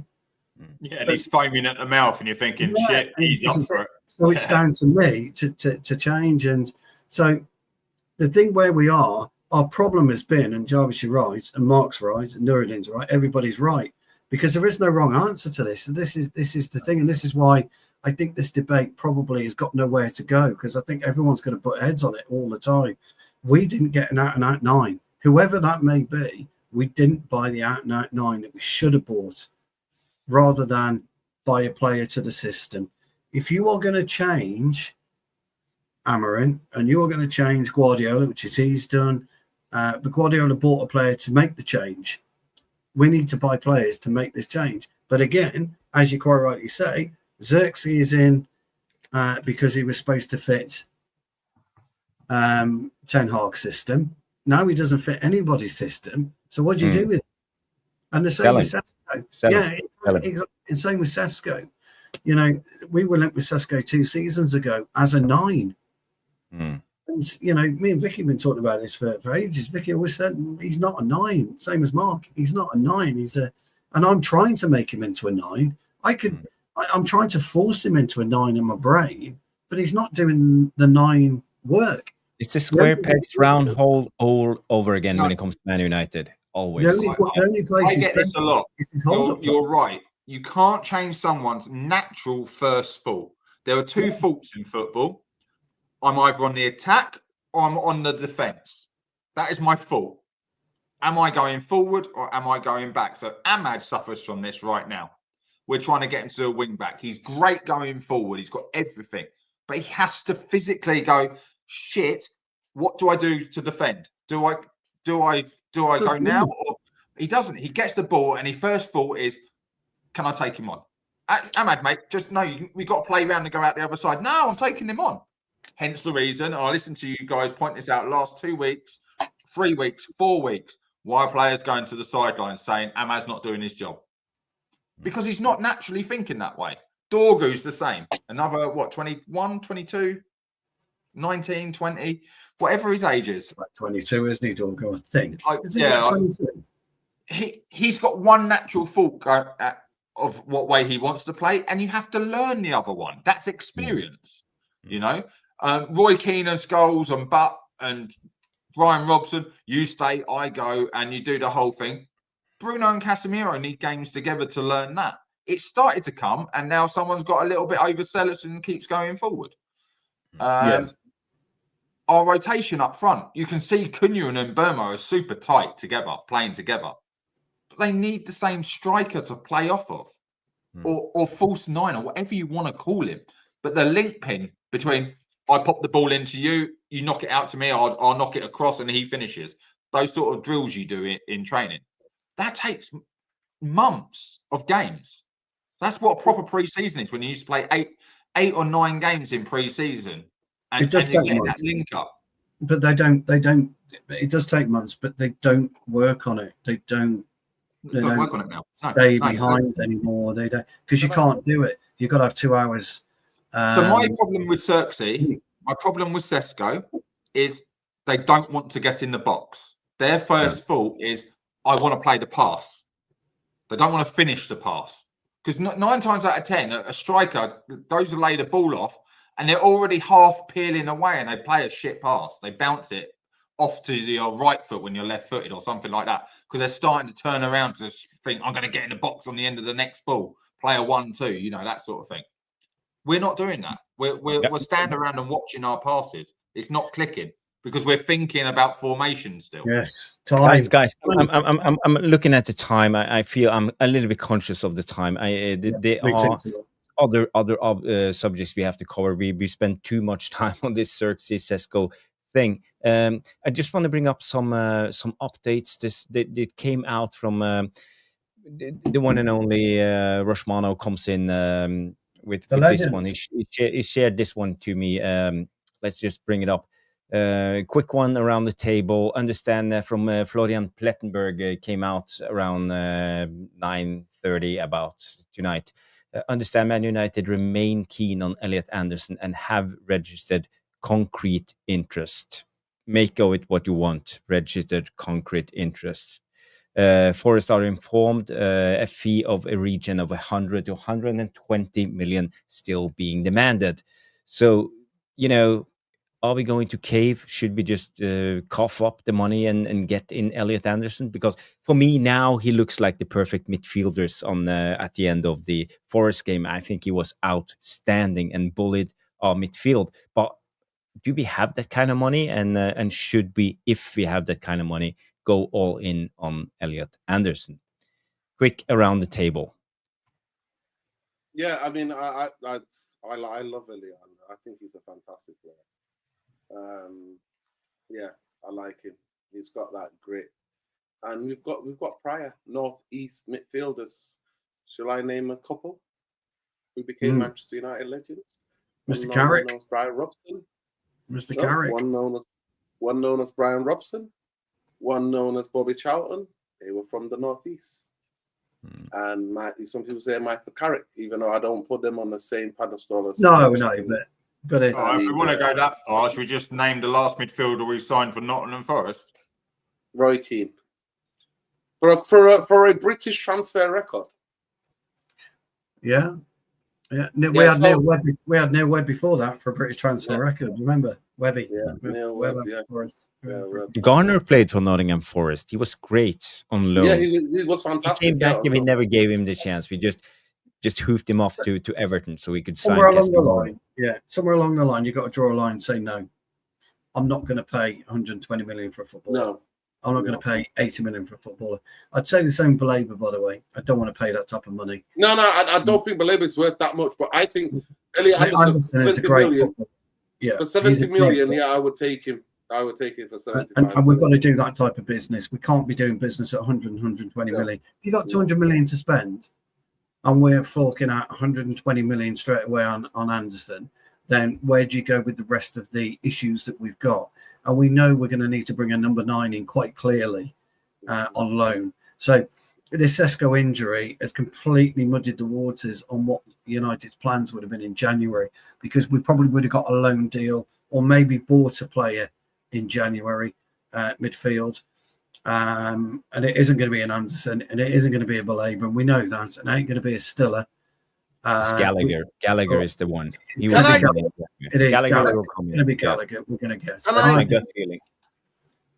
Can I ask a question genuinely? Yeah. On Saturday, I thought I was going mad. It's our midfield, as the way I'm seeing it, can't tackle for shit, can't get about around the football pitch. Like in times when we haven't got the ball off the ball, like what they offer, what Bruno offers, and what Casemiro's offering. Or am I just getting fixated about it? Or are you seeing it? No, you're right. You're right. A proper six doesn't have to have ballistic pace, but he has to get around the pitch. And I'm not very religious, as you all know, guys, but that's how you do it. And I don't mean to do religious cross here, but that's what a midfielder does as a six. That's how he does it. That's how he holds it. That's his catchment area. That's what he does. But you've got to be able to get around the pitch. You don't have to be ballistic. Rodri's not ballistic. There are some brilliant. Sander Berge, not ballistic. But what they do with the ball, they arrive in a position at the right. Busquets, not ballistic. Never has been. Modric wasn't the quickest player in the world. Not that he was a holding player, but he wasn't the quickest player in the world. His mind was the quickest. Neither is Cruz. Correct. His intelligence. Scholesy was it, but it was intelligence. When you think Scholes is going to pop a 2-yard ball off because you're running at him at 200 miles an hour, what he does is he just shifts it slightly to the right and pops a 30-yard pass off instead, because he knows what you're doing and he knows exactly where he is because he's already evaluated his position at the time. Exactly. And that's what we don't do, Nuradin. So the footballing universe, you gave me these midfielders and now you give me shit. Yeah. So you're not give talking me about these guys, you give me flipping Scholes, Ince, Robbo, exactly. Look what we've had. Now you give me shite. But you're not necessarily talking about when Casemiro was in his heyday, we all seem to forget he had the Kruna, Modric, Ramos, and Pepe. He had those surrounding him. It was like a shield. It was like a shroud. It was absolutely. Hang on. Are we trying to imply Casemiro was shit and the players around him made him look good? I wouldn't say shit, but I think ultimately he had a very look. I could have played CDM in that team easy because I would have just got it and popped it. You forgot Benzema, one of the most hard workhorse strikers at the time. You know, he was doing all the hard work, never get the glory as a striker, but you know, he was. If you look at Roy Keane at his latter career, the dynamism stopped and the intelligence came in, and it was no more. He would not pass, I guarantee you now, any more than 15 yards max. And he just give it to There's your answer. There's your answer. Doesn't matter who's in bloody midfield.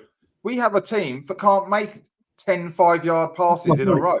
That's we can't retain the ball. It's got nothing to do with Casemiro. It's each player we pass the ball to thinks they're bloody the best player on the pitch, and they're trying to do something with it. Well, you just probe. No, didn't get down there, bouncing, come back, out the other side. Yeah. What he's talking about is dynamism, and I get that. He's talking about dynamism, and we don't have that dynamism. We don't have that. You know, Casemiro's lost his ability really to kind of pick the killer pass, because he's never had to do it. When you've got Kruna, when you've got Modric, you know, the players that he had around him, Beckham out to his, to his right. I think he was in and around the Beckham area when he was a youngster, things of that nature. You've got all these great players. We don't have that abundance of great footballers at this point in time. We've got individual brilliance, but we don't have great footballers together. They don't come together as a connection. So our midfield, it's logical is what our midfield is. And midfield should never be logical. It should be a little bit all over the place, because you don't know what we're going to do. But midfielders know what we're going to do. Elliot Anderson could pick up Casemiro like that when we played against Forest. It's dead easy for him. So can I just point out, Casemiro is completing 30 passes a game currently at the moment, making over 2 tackles a game, which is one of the highest in our team. He is only playing 60 minutes a game. 3 goals. He's already been robbed of the deflection. 1 assist. And he's only had 10 shots. So what's he doing wrong, Stu? Because at the moment it sounds like people just want to hate on Casemiro when he's covering Bruno Fernandes and literally he's looking crap because he's being left. We're not hating on Casemiro. What I'm saying is he's not. Look, the Casemiro of 3 years ago, when he first came in, played the position brilliantly after 8 weeks. So we took him about 8 weeks to get into the game. He's not having the effect on the game that we need. In the last couple of games, he's been caught out of position 3 times, 4 times, and we don't have the pace to get back. We've only conceded 3 goals with him on the pitch. Yeah, I know, but we don't have the pace to get back. He's not getting back. So I want him, and don't forget, Maguire's either coming in to cover him or De Ligt is coming to cover him. Okay, so I want him to sit 10 yards in front of De Ligt or Maguire, and that's it. That's where I want him. We don't need him up top. I don't need him alongside Bruno on the left. Don't need him alongside Bruno on the right. I need him here. And then maybe we don't concede 3 goals because he's the one that's supposed to orchestrate what Bruno's doing. All our goals are being conceded when he's not on the pitch. Yeah, so I know. Whatever you want him to do, it doesn't matter because he's doing it. We've conceded 3 and we've conceded 20-something without him. We haven't conceded 20 this season, have we? Have we? I don't know. I don't know. If we had in the last 2 games, yeah. I think we're over 20 goals now. Conceded. He's only been on the pitch for 3 goals conceded. He is impeccable this season, covering everyone's arse. Everyone's laying into him, but the stats don't lie. 18 goals. 18 goals we conceded in the Premier League. He's sitting in front of the central centre-back to allowing the other ones to jump. But he's not playing central. He's playing left and he's playing right. I could show you video images of it. Yeah, but that's because the other one jumps out and they're doing it. He's alongside Bruno. I could show you 4 images where he's alongside Bruno in an optimum area for us, and we've lost turnover. And all right, maybe they haven't scored, but they've got it. But maybe that's a press. Maybe that is a tactic. We need him in the middle, and I've been speaking about it for months. Jarvis, I tell you, we need him in the middle. That's where we want him. He's got to sit. Don't move. Sit. Well, as I see it, the biggest issue right now is we don't have a Casemiro understudy or a replacement. As soon as Casemiro leaves the pitch, we fall apart. This is where I think we need to act in January. We need to add someone who can come in and actually do a job for Casemiro when he's not on the pitch, because I think we are reliant on a player like Casemiro, and I think this is one of our biggest issues, and Amorim's biggest issues. You need to solve this, backing or not. You have to be able, and I talked about this in Saturday's show. We got to be able to cope without Casemiro. He's 33 years old. He played for Real Madrid. He won, yeah. He won all the things he could win. The Champions League 3 times in a row, 4 times in a row. I don't know, but for us as a club, we need to fix this issue because we know by fact Casemiro can't play more than 60 minutes. Then his legs are gone. So what are we going to do? So is Bruno, by the way, Jarvis. Yes. So is Bruno, by the way. The level, his levels drop after 60 minutes. Yeah. Casemiro, for me, I think that positionally he's been quite intelligent. Yeah, I think. But as far as getting out to people and getting a guy on the ground, he's 33 years old. But should he need to do that when you've technically got 5 at the back, and then he will make a 6th? But the 5 at the back were not what they are. The manager's just putting a team together to try to save his life, try to save his job. He's not. There's nothing planned properly in terms of structurally. And then the league drops the biggest thing and says, "Oh, we're tired. We're tired." Did you hear that? Let the cat out of the bag. We're tired. Yeah. I mean, it's unbelievable. You're tired. Yeah, Tottenham are fitter than us playing 2 games a week. And Stu said at the start of the show, it's true. The more games you play, actually, the fitter you are. If you're out injured for a week, you've lost your match fitness. Not in end of March, beginning of April. You're not playing 2 games a week. But now in the beginning of the season, yes, I agree. But it's you have to put it in context. Yeah, we all remember under Ten Hag, we had Bruno, we had Rashford, we had De Gea, all with, was it 6,000, 7,000 minutes? They were all knackered. We all remembered. So it's all, you got to put it in context. But now I agree. You need 2 games to get into match sharpness, rhythm, all of this. One game a week, you're not getting it. 5 to 7 days, Jarvis, your match fitness starts to drop compared like peak optimum. I'm ready for this game. So that's where the midweek games are great. And Stu said, like, turning over the legs. So these guys are playing 10 minutes and they've got to do half an hour sprinting on the pitch. That's not match football. If anyone's ever had to do that, it's the most boring bullshit fucking side of football ever. Got to get the minutes in the legs, lads. You're doing box runs. 10 seconds. I want you from touchline to touchline. No, fuck off. I don't want to do that. It's 10 o'clock at night. You just don't want to do it. I want to get home. I want to sit with my family. I haven't got on. I'm feeling like shit. And now you're making me run. So that has a negative effect on the body. This is a sports science masterclass I'd have to give you here, where the brain and the body. It's the worst thing. Give me a ball. It's actually 4 days. Yeah, 4 days from match to match is when you start to lose your optimum fitness level. You need to be back playing.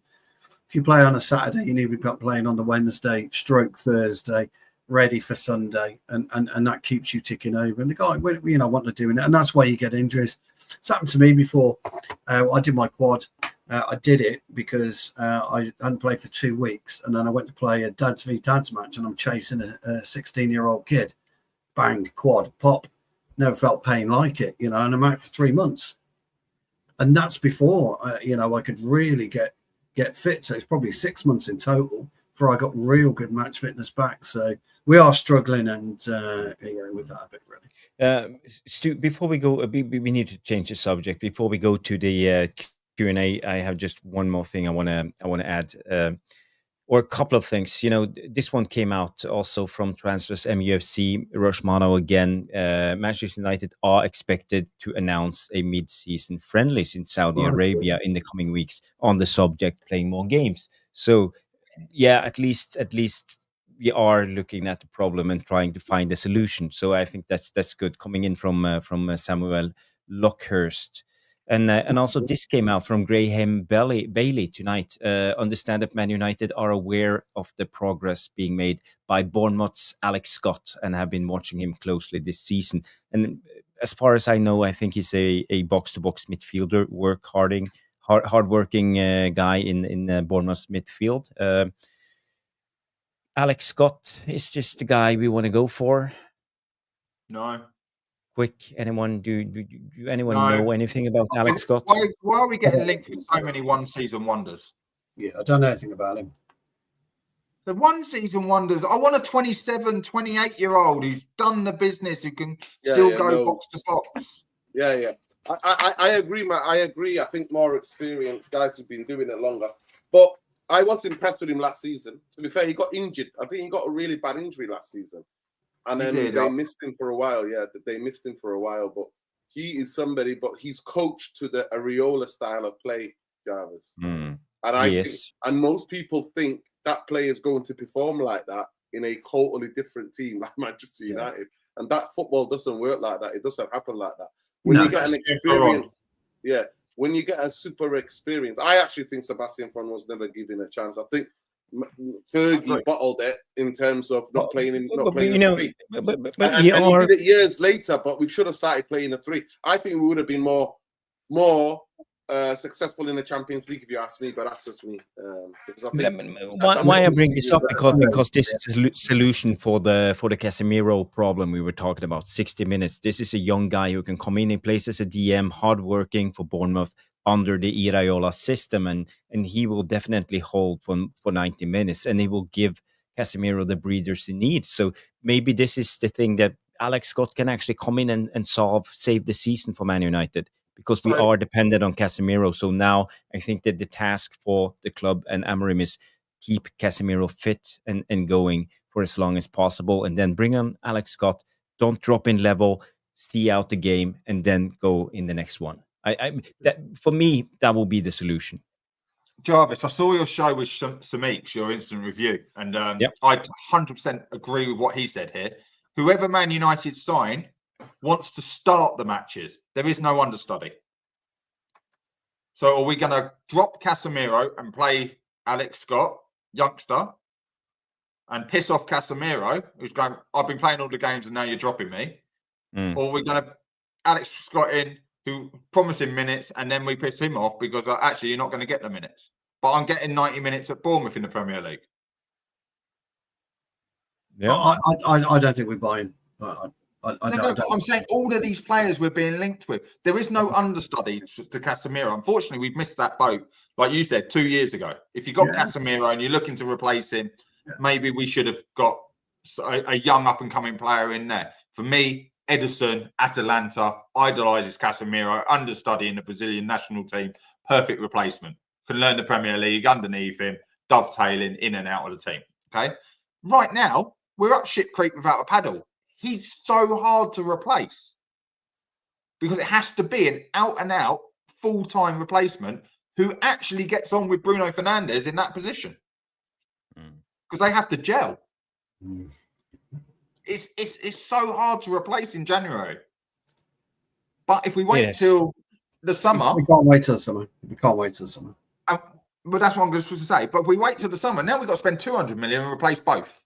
Yeah. Well, that's. I think the board know that, which is why whatever we do in January should negate 100 million of that. So whoever we get in January, whether it's Conor Gallagher or whoever it is, that should be one of the two. There's a special thing about World Cup years. You can go out and you can loan amazing players. You can loan them because they're sat on benches. That's all we should be looking for. Maybe you want to have a loan to buy, an option to buy, not an obligation. Maybe you can put that in. But we did it under Ten Hag. You know, look at the players we loaned in January. One was okay. One was definitely not okay, in fair course. But you have to do it. You have to do it. You have to go get 5-6 loans if you're not going to put these youngsters in, because as chat has said all night, I've kept an eye on the chat. He doesn't trust the young players. That's how it's coming across. We all know that there was one put on the bench that was never going to get on just to keep that record going. But Mark, listen, it's been clear for weeks and months now, since the beginning of the season, since the Grimsby game, by the way, that you're not seeing Evan, you're not seeing any of those youngsters, you're not seeing anybody. And he's looking at thinking, I need experienced players. The more the older experienced players, the more on the football pitch, the more that I can trust, and these guys will keep me in a job. I think a coach cannot have survival football mentality. I don't think you can manage that. I think maybe 1 or 2 games if the pressure's on, but you can't have that as a default for your. I think we can agree. It's not sustainable. It's not sustainable. If you, I don't enjoy watching Manchester United, and part of me actually thinks this Amorim thing is not sustainable, and it's going to be done very soon. Yeah, I don't disagree with you, but the main reason it will be done is a prime example. We're 4 different ages, we're 4 different types of players, and I guarantee you will definitely be 4 different types of managers. Yeah, on the pitch. Which one of you is agreeing that someone else can go buy your players to save your job? Because Amorim doesn't have a say on his players. He can request, and I think he has a say, but you know, don't have the final say. Wilcox came out and said it's a team thing now. It's a team thing. It's a collective team thing. They came out and said he has no veto when they signed him, so he doesn't have a say. He can't veto any transfers. But they've gone for the Liverpool model. They've gone for the Liverpool where it's consultation. He doesn't have to have the veto, but it's a consultation. His decision and his say is taken as weight. But the thing about what Ten Hag was that he wanted a veto. Ten Hag was like, put that veto in the contract. I have a veto. Here is more of a discussion, and it's more about. Wilcox explained that. I don't know if you saw it, that interview that he did. Carrington. Yeah, I saw it. Yeah, I saw what he was saying. I don't believe a word of it from that side of things, because if this system is so different to any other 3-5-2 or whatever you want to call it, then he needs a specific kind of player. So it's got to be on the manager because it's got to be his specific kind of player. But if you do that, you're screwed if you sack the manager. We've all said that on all our channels in the past. If you go for a specific player to work for only one system, it doesn't work. But his system's so different. So different. If we're all saying we need wing backs. But if we sign any other manager, he's probably going to play 4-3-3. No wing backs. So a bit like Frimpong at the moment. Does Frimpong work for Liverpool? He'd certainly work for us on the right wing, wouldn't he? He would. As a right wing back, because that's his job. He was a right wing back in Germany. He's a right wing back for the Dutch national team, but he can't even get in at right back for Liverpool, and they're trying to replace him for Salah as a right forward. Mm-hmm. I don't agree with this model of Mark, Stu, everybody. I know Stu is super conscious of time. Yeah, I'm really conscious of time. I've got a 4.5 hour trip in the morning. Early doors. Yeah. So do you have time for a 5-minute Q&A just at the end? Or I can do a 5-minute Q&A, yeah. As long as I'm done by 25 past, then okay. I'll be up mega early in the morning. Because there are more. We have been linked to João Gomez, the Wolves guy. So there are other midfield options. So we can talk about it tomorrow because Stu and I will do a show tomorrow. We will go a little bit earlier than usual, and you won't 7 o'clock, aren't we? We will try 7 o'clock. 7. Yeah, 7. And actually, we will do just an interactive show because we have neglected you guys in the chat. Sorry about that. But tomorrow night we will do a interactive show, a Q&A show, talk about the latest Man United, and just and you decide the topics. So yeah, that will be great. So guys, remember to tune in tomorrow night, 7 p.m. Stu, let's go to Let's go. Let's do the Q&A. Yes.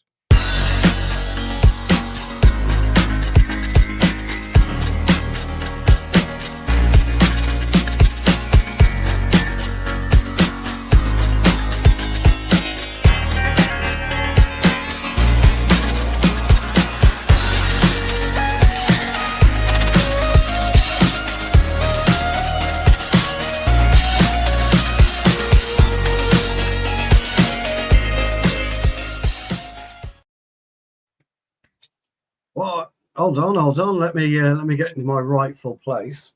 10-minute Q&A. We're going to be very, very strict, I'm afraid, everybody, because yes, I've got 8 hours worth of driving tomorrow, so not good. Let's put Nuradin up there, the main man. We'll put Nuradin as the main man, and our Q&A down here tonight. So we're going to start with Catherine Nonsense McDade. She left a bit earlier, so we'll keep Catherine's questions till tomorrow night, Jarvis. We'll answer them early doors in the show because she's gone, hasn't she, Catherine? Yes. So, Grace Sheridan says, very quick, 30 seconds each, please.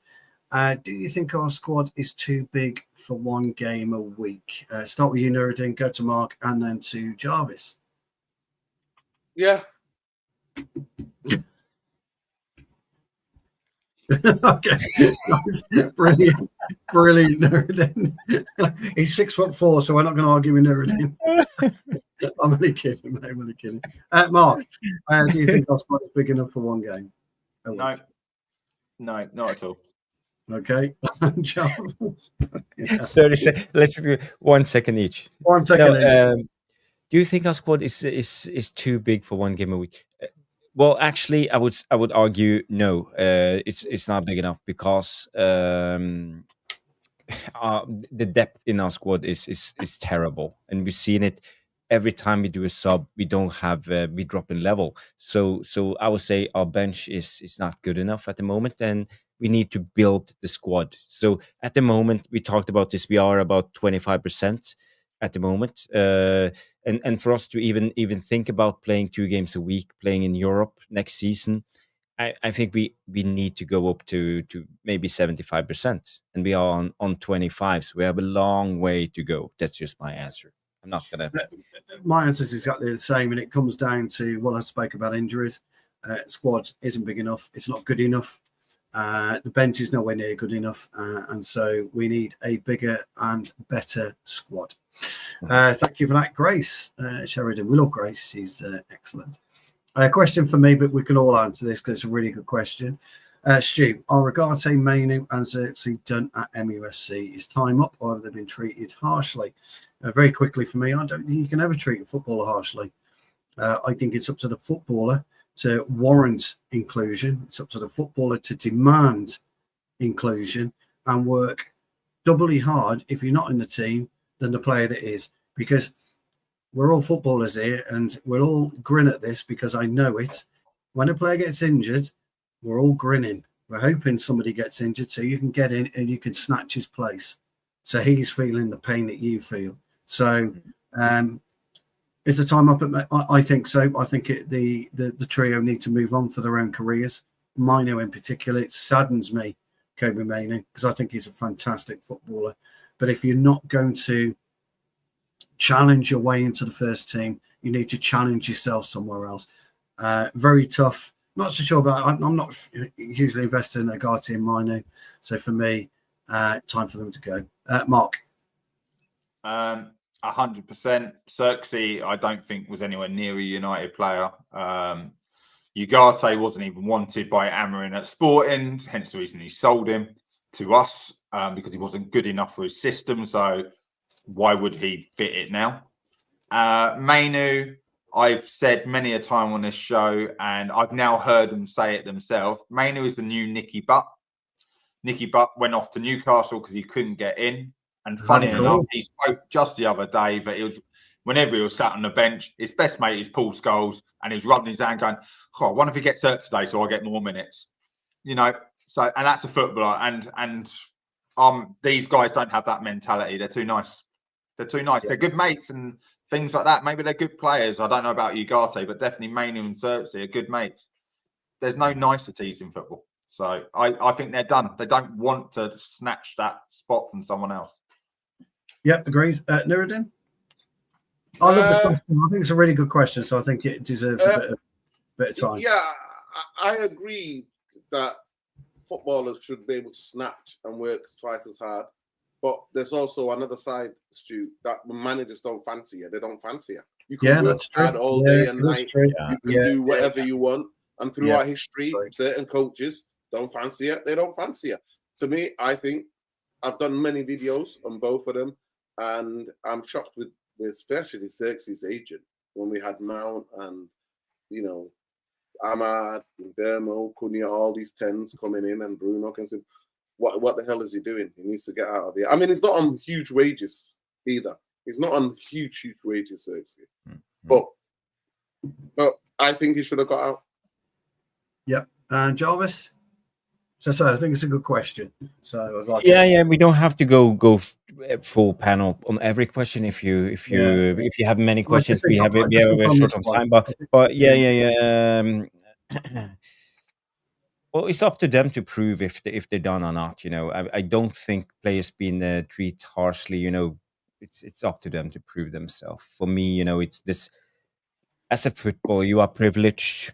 What you do, you're living your dream. You earn a lot of money. You get fame and fortune, and you know, all the girls, and you get to eat at the best restaurants and drive the fastest cars, best car. So everything is hunky dory. So okay, boohoo, you don't get minutes, but you have to straighten up, do your thing, work hard, and earn the place. You know, that's just the way it is.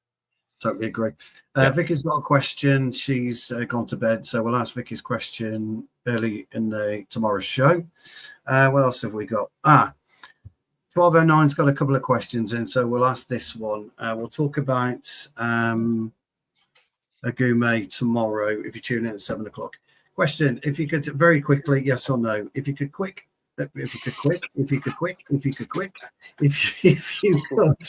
would you sack Amorim tomorrow? Fucking hell! And bring in who? You know who? And bring in Iraola or bring in? Yes. So that's the open-ended question. So if you could, would you? Personally, no. I would see him out the season because I don't believe in sacking managers mid-season. We saw last season ended terrible because of this. We should have waited. So again, I will say give him the season and then we will evaluate. I'm in the no category. Give him the season. Nuradin? The only way I would sack him is if we can sack them, and everybody else starts with them. Yeah, then I would be like, see you later. Lovely. And Mark. And I wish we could do that. I'm just going to go no comment, so I don't just blow up on that. Like, look where we are in the league, and there shouldn't even be a fucking question. Yes. Okay. One last question. Jamie, we'll cover yours in the tomorrow. We'll also do. I mean, look, we've got this question here. Harry Kane in the summer. It's a resounding yes for me. It always has been, always will be. If you get Tottenham have a buyback clause. I know they do. I don't think he wants to go there, but I think he wants to come back because he can see Haaland. He's going to be praying because Haaland got his 100th goal, correct? Premier League goal at the weekend. Am I right in saying that? He'll be praying Real Madrid come calling for Haaland in the next year or so. I think he comes back. So I would Harry take him. Kane does a Roy Keane. That's what I'm saying. I'm just saying it now. The Haaland thing's going to happen again. Harry Kane does a Roy Keane. Don't have my record. Yeah, Harry Kane. That'd be brilliant. Play comes on against City. Bang. Yeah, still sorts out Haaland. Brilliant. Absolutely brilliant. But I would have Kane all day long. Nuradin? No. Because he plays in midfield more. Actually, he might be. Actually, he might be our playmaker, yeah? In that midfield, somebody to get on the ball and play me. Yeah, I'll take him. Yeah. Jarvis. I see Stian coming in and say he's too old and will be too experienced. I think we have to stop signing these older strikers. How many months do you think we will get out of Harry Kane after we paid shitload of money and pay him fantasy wages? How many months do you think we get? Do you know 6 months, 12 months, maybe at tops. 18 months at best. 2 years. 2 years. 2 years is where I would say. Yeah, I think it'd be worth every penny, Jarvis. Me too. Brilliant player. Love him. Every penny for Cheeto coming through. And he will probably demand something in the bracket of 350 to 400 a week.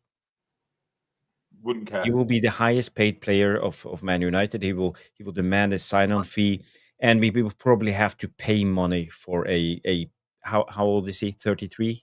Yeah. I've coined the phrase, Jarvis. I've coined the phrase. I think we've gone down this road before. We tried it before. I've coined the phrase called Simmer frame, retirement home. FP. I haven't got my Zimmer frame out yet, Nuradin. It's on its way, pal, but it's not quite out yet. It's maybe a couple of years. I'll still be playing and doing. By the way, everybody will show next time Mark's on the show. We'll show his crossbar challenge. Me and Jarvis get to do. We can do that tomorrow. I actually Mark one try, but I didn't hit the crossbar. So, I'll show you my try tomorrow. Yeah, I'm going to try Wednesday. To get it done. So, but Mark has successfully completed his, and there is a sting in the tail on that one. So we won't tell you what that is. But Mark has successfully completed his. Gents, I need to go. So unless you want to finish off the questions, Jarvis, we can do the rest tomorrow. Me and you. Do you have any more? Yeah, we can do a couple of more questions, and we start tomorrow, Stu. Thank you for coming on and all of that. Yeah. Thank you all, guys. See you guys. And I'll see you tomorrow. Thank you. Take care. Yeah, we know Stu has a busy day tomorrow and a long ride. So let me just remove there. Then he's gone. Yeah, let's see how many questions do we have left. We have yes, one from Stephanie Griffith, the legend, coming in and say, why do Brentford keep producing decent forwards? Watkins, Tony, Mbeumo, and now Thiago looks the biz. Is it becoming? Is it because they play a front two? Well, yeah, they roll back the years, but they use the Moneyball system as well. Brentford used the Moneyball system to scout players. They used they were even the whole football club. If you go and do some research on Brentford, where they were, the guy who's heavily into analytics, who's into data, is into the guy who owns them. So yeah, where they are is because of the guy who owns them, and he's very much into data. and they have a team, and that's why people keep poaching their experts in different football fields. We've got their operations guy. I think he's going to start for Manchester United. Somebody's to nick some of their other stuff. So yeah, they're like Brighton, similar to Brighton. They get players. They do proper scouting on them, on these players. They don't just sign players. They sign. And they also have connections. You know, they have scouts in areas where other clubs don't sign. You know, for example, the Danish connection. There's not many. Scandinavia, Scandinavia, they have one Norwegian player and a lot of Danes in that To be club. fair, if you look at Scandinavian football, winter, tough times, you know, struggle. England, Scandinavian players have always done well in England, really. Like, They have. in the Premier League, English Premier League, really. The history of the league, even the first division, Scandinavian play, because of the environment. You know, tougher sales. But I think also the adaptability to the culture, the language, all of this. I think it comes easy for 100%, Scandinavian players. 100%. Yeah. Hey, the Vikings were here. Vikings in a madness here. Yeah, The ancestors were already here. But the thing with this question, there is something which a lot of football fans overlook, and it's funny because actually we talk about it nearly every year for a big club. It's the contract. When Brentford sign a player, when Brighton sign a player, when Mateta signed for Palace, they're using these clubs as a stepping stone, and the club know it. So the club, they put him on an okay wage, but they know, come on, look, if you come and show what you can do, that I know you can do, we're not going to hold you back. We're going to let you move on, but we're going to get good money for it, and you're going to move on to a bigger and better club. And that's treating a player properly.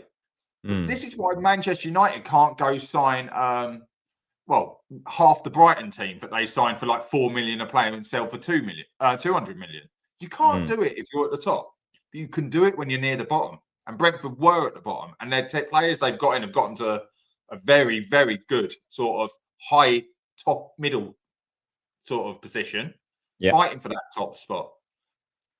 We can't get players. It's not that they produce them. It's other clubs can't always attract them, or they have to pay them ridiculous money, and then it becomes a coin toss. It either works or it doesn't work. Where here, there's pressures off. You can grow into it. This season, I'll score 10 goals. Next season, I'll score 12 goals, 15 goals. Shit, now I've got 20 goals and Man United want me. It's so... You have to take that step back and look at football in that way. There's a reason we buy. Manchester United was always used to buy from every other club that was below us, take their best players, because we couldn't go out and buy that best player straight away, because we'd still be paying the same money. We're going to pay this, but now we know they're going to work. So Anderson, players we're looking at now, we can't buy them right now, but in 2-3 years we should be buying them, but it'll be more of a guaranteed price. That's why I think we try to sign Premier League proven players, but you know we always meet the obstacle of the amount of money we need to pay for these players, and you know release clause when it came to Cunha. We know how long we bargained for Mbeumo. So I think this is the obstacle we need to overcome and start signing these Premier League proven players, because I think this is the way to go. 100%. As we used to do in the 90s. That's what Fergie used to do. Yeah. Dennis Irwin from Oldham. If you know, you know. Oh yeah, he was a brilliant player. Yeah. And there are gems out there. You know, I'm not going to sit here and say Alex Scott is not the perfect midfielder and would suit this Amorim system. Yeah. Liverpool got Robbo. And who else did they get? They got some other player like from another Premier League team, and they did well. Remember they got I'm trying to think who it was. I can't think Henderson, who it was now. They got Henderson, they got the guy who played with Milner. The Dutch guy, remember? Willianium from Newcastle. Yeah. Vinaldium. Even Sadio Mane was a gamble. From Southampton, Yeah. Van Dijk. And Tyrone coming in. Glazers are holding the club you got back. Tyrone. I've not seen you for a while, Tyrone. I hope you're well. Not seeing you on X either. Big up to you, though. Mm. I don't know, maybe I said something to him and I upset him. He doesn't follow me anymore. No, Tyrone is solid. He's a good man. Question, Retro 77 Retro LP coming in and say, if his, also Amorim, type of ball is this special for this formation of his, or this formation of his, is it possible there's also a good chance it's stupid?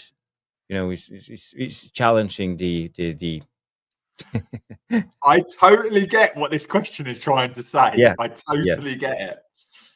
then I you can feel start. like this sometimes. Nuradin, you go first because I'll have to compose myself to answer that question. I'm trying to understand if Amorim type of ball, it's special for this formation of his. Is it possible there's a good chance it's stupid, right? Yeah, I'm confused as well. Yeah, I am part of this game. I'm really confused. I just see a coach play survival football. I don't actually see him doing what he wants to do. I think he did it. He shocked the people with a different formation where the two number 10s were dropping. We go to Nottingham Forest. We start hitting more longer balls to players that are meat and drink for, especially under Dyche's stewardship. Like, I just didn't get it. I don't understand why Mbeumo's dropping back so deep when he can play on the shoulder and he can play up there and stretch it. You've got to do the opposite movement. Jarvis always talks about it. The better movements that when somebody comes to ball compete, the other person stretches to play. You give your players another. And I also, he's a young coach, obviously, but his in-game management is horrendous to me personally. Like, he doesn't. Mbeumo was getting mad by Elliot Anderson. He didn't want to say to Mbeumo, you go on the other side. We go to the next game, and he puts Mbeumo on that side. And Mbeumo does well and plays well still. I just don't understand. I really don't understand. I don't get it. I don't get any of it. All I know is that he's a 40-year-old coach. He said it the other day again in the interview that I'm young, that, you know, this is who I am. And it is what it is. Yeah. No, I think for me, you know, I think Ruben has found something that worked for him, and now he's doubling down on it, and this is his way, you know, and it's almost like he's super convinced that what he's doing is right, and you know, you have to have confidence as a manager, and you can't doubt yourself in certain situations, but you got to be open to adapt a little bit, and I think this is where he have come in and showed that he don't have the experience for the Premier League, because the Premier League is different. It's a different beast, and you know, you have to adapt and tweak a little bit, but you don't have to change, you know, but you have to adapt. I think coming from a small league in Portugal, no offense, but you know, in worldwide, it's a small league. What worked in Portugal doesn't necessarily need to work in the Premier League. And for Rúben Amorim to get this sporting system to work in Portugal, he signed, I think it was 42 players the first 2 seasons. Yeah. And you know, that's a huge amount of players. You won't have that ability in Man United. Maybe 5 at max every season. So you know, that's why I'm a little bit critical because of this system. I think it will take. I think it will be difficult for Ruben, and he has to be successful in every signing. And even after 10 players, he still will need to adapt a little bit, because we have existing players that need to do accommodation, like Casemiro, for example, like Bruno, for example. And this is where I think it will struggle. So you know, we gotta trust him and give him time, but we also need to look at him and look for adaptation to the Premier League, I think. And Tyrone, if you're shocked, yeah. His assistant is 30 years old. Tyrone's like 42. His assistant, first team coach, is 30. Go ahead, Matt. So his system, if I can just break it down very quickly, when I've listened to him talk about it, I totally get it. And it's basically, you've all just really touched on it without realizing, he wants to do the opposite of what everyone expects him to do. So what's the main formation most teams play? Like, without everyone jumping back in, probably 4-3-1. Yeah. Well, yeah. 3 up front. Yeah, 3 up front. So, and most teams high press. So if you have 3 strikers and they high press and you've only got 3 defenders, it means they have to go man for man. But when you high press, you've tried to force the pass to one specific side, don't you? Well, there isn't one specific player now. Now you're man for man. So now I've got to commit another midfielder forward because there must be 2 midfielders who are actually going to be spare, plus the 2 wide players. So you're actually creating more overloads. It's very similar to what Zirkzee used to do by standing on the ball. You know, in the sort of 25 yards out to 30 yards out. Baiting them in, yeah. Okay. So it's very clever what he's trying to do. But unfortunately, footballers aren't that as clever anymore. So because the Premier League is so fast, we don't get a chance to see it. You all talk about someone being on the ball. And Sesko, we said it right at the very start. In the Bundesliga, he thought he had time for that ball to take a touch and knock it onto his other foot and bend it. No, not in the Premier League, mate. Bang, you're tackled. So that's where he's adapting. And we're definitely getting better. But I think his tactics, no one was expecting him to be playing long ball against Liverpool, and it worked. No one was expecting what you just said about Mbeumo. Why is he doing that? Because no one's expecting him to do that. And he can still turn around, pop it off, and he goes in behind. So where we're all fighting going, we need a striker. Well, he's not playing a striker. He's playing a 110 in Sesko and 2 like 10.5s in Mbeumo and Cunha, get the flick on. Yeah. So he's also playing without a striker. We all laughed at Liverpool when they did that, when they had Coutinho playing the false 9, and now they've moved away from that. They're struggling, but they've been playing false 9 for the last couple of years, really, because Núñez couldn't hit a barn door, so he must have been a false 9. But he's not only Coutinho. What's the other Brazilian that played as number 9? Firmino. He was definitely a false 9. Yeah, in the way he played. So what he's trying to do is almost change every mindset of attacking football to do the opposite. Do what you don't see. Do what you say, play the way you feel, enjoy your game. And so, like, Bruno wants to hit the long ball. He loves that ball, diagonal ball in behind, drop it onto someone running through, like an Mbeumo, like a Rashford. No, Bruno, what I need you to do is play little intricate passes with Cunha now. Yeah. And everyone's like, well, that's not what Bruno does. Yeah, great. Because if you actually watch, Bruno doesn't ever get marked in a football match. No one marks him because they're waiting for him to play the Hollywood ball, so they have the +1 in defence. So his system is very tactical. It is, yeah.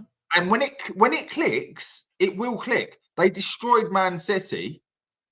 I know there was some luck, but they create their luck, right? I think that in football, you create your own luck.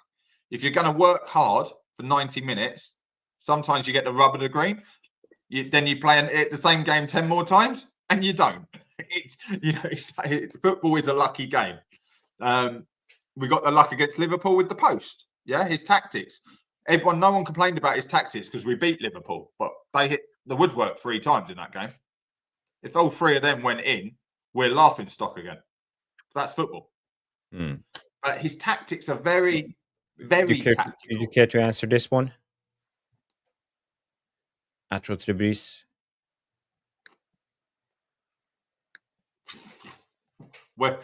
Where's an out-and-out 9? Who is that? Not. It's not. Sesko is not. He's dropping. If you look at his heat map from Germany, he was always. He played Leipzig. He was playing as a left 10 for a long time, and they had a striker up front. He's still at Leipzig, isn't he? Yeah, Leipzig has still got the same striker. He played behind him. He's never been a striker in his life. Maybe he plays up front for his national team. Slovenia. I always get them confused. There's too many of them now. Like similar in name. I always say the wrong one. I get worried. But yeah, maybe he plays there. But then we get plenty of players like that happens to you. Play out of position in your national team because you're the best player. You know. And Mbeumo was a right winger for his national team. Now they play him up front because he scored so many goals for Brentford. But he never started up front. He was always a right winger. He said that himself.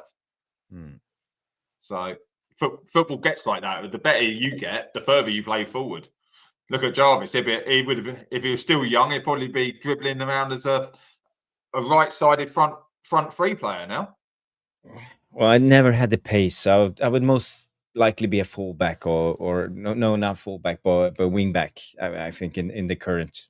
But I usually played in midfield in the 4-3-3. That was It's similar. important to have the right players for the right system, and if he's building a team, they have to know that. They have to know that he has to build a team. But that you could talk on we're that. talking 42. Maybe I'm wrong. Maybe my memory is wrong, but I think it's 42 players. Maybe it was 3 seasons. 20 something in the first season alone. Yeah. He basically for the first they cleared out so many players, and I think he signed like 14 players, and then they promoted so many young players through. So and by the way, the players they cleared out Bruno was one of them. Just laying you out, and they weren't winning nothing. No, they needed money, didn't they? They needed money. That's why they sold a lot of those guys. They were losing most league titles. And the players went to the dressing room, if you remember. The fans went to the dressing room to smash the plays up, if you remember. And there's a video of Bruno going absolutely berserk. Yeah. Because the fans have come in and smashed the plays up. Yeah. And seeing Ahmad as a right wing back is criminal. He's playing well actually at this moment in time. He's a winger. Well. That's the thing. He's a winger. He would never suit as a number 10 in this system. That's my take when it comes to Ahmad. But that's a whole nother discussion. We have one more question before we wrap up the show, and it comes in from Luan France. She comes in and say, "Am I the only person who thinks that there's an understanding developing between Amorim and the players? Because we are seeing some progress." Nuradin, you can go first, and then Mark. I see Mark as.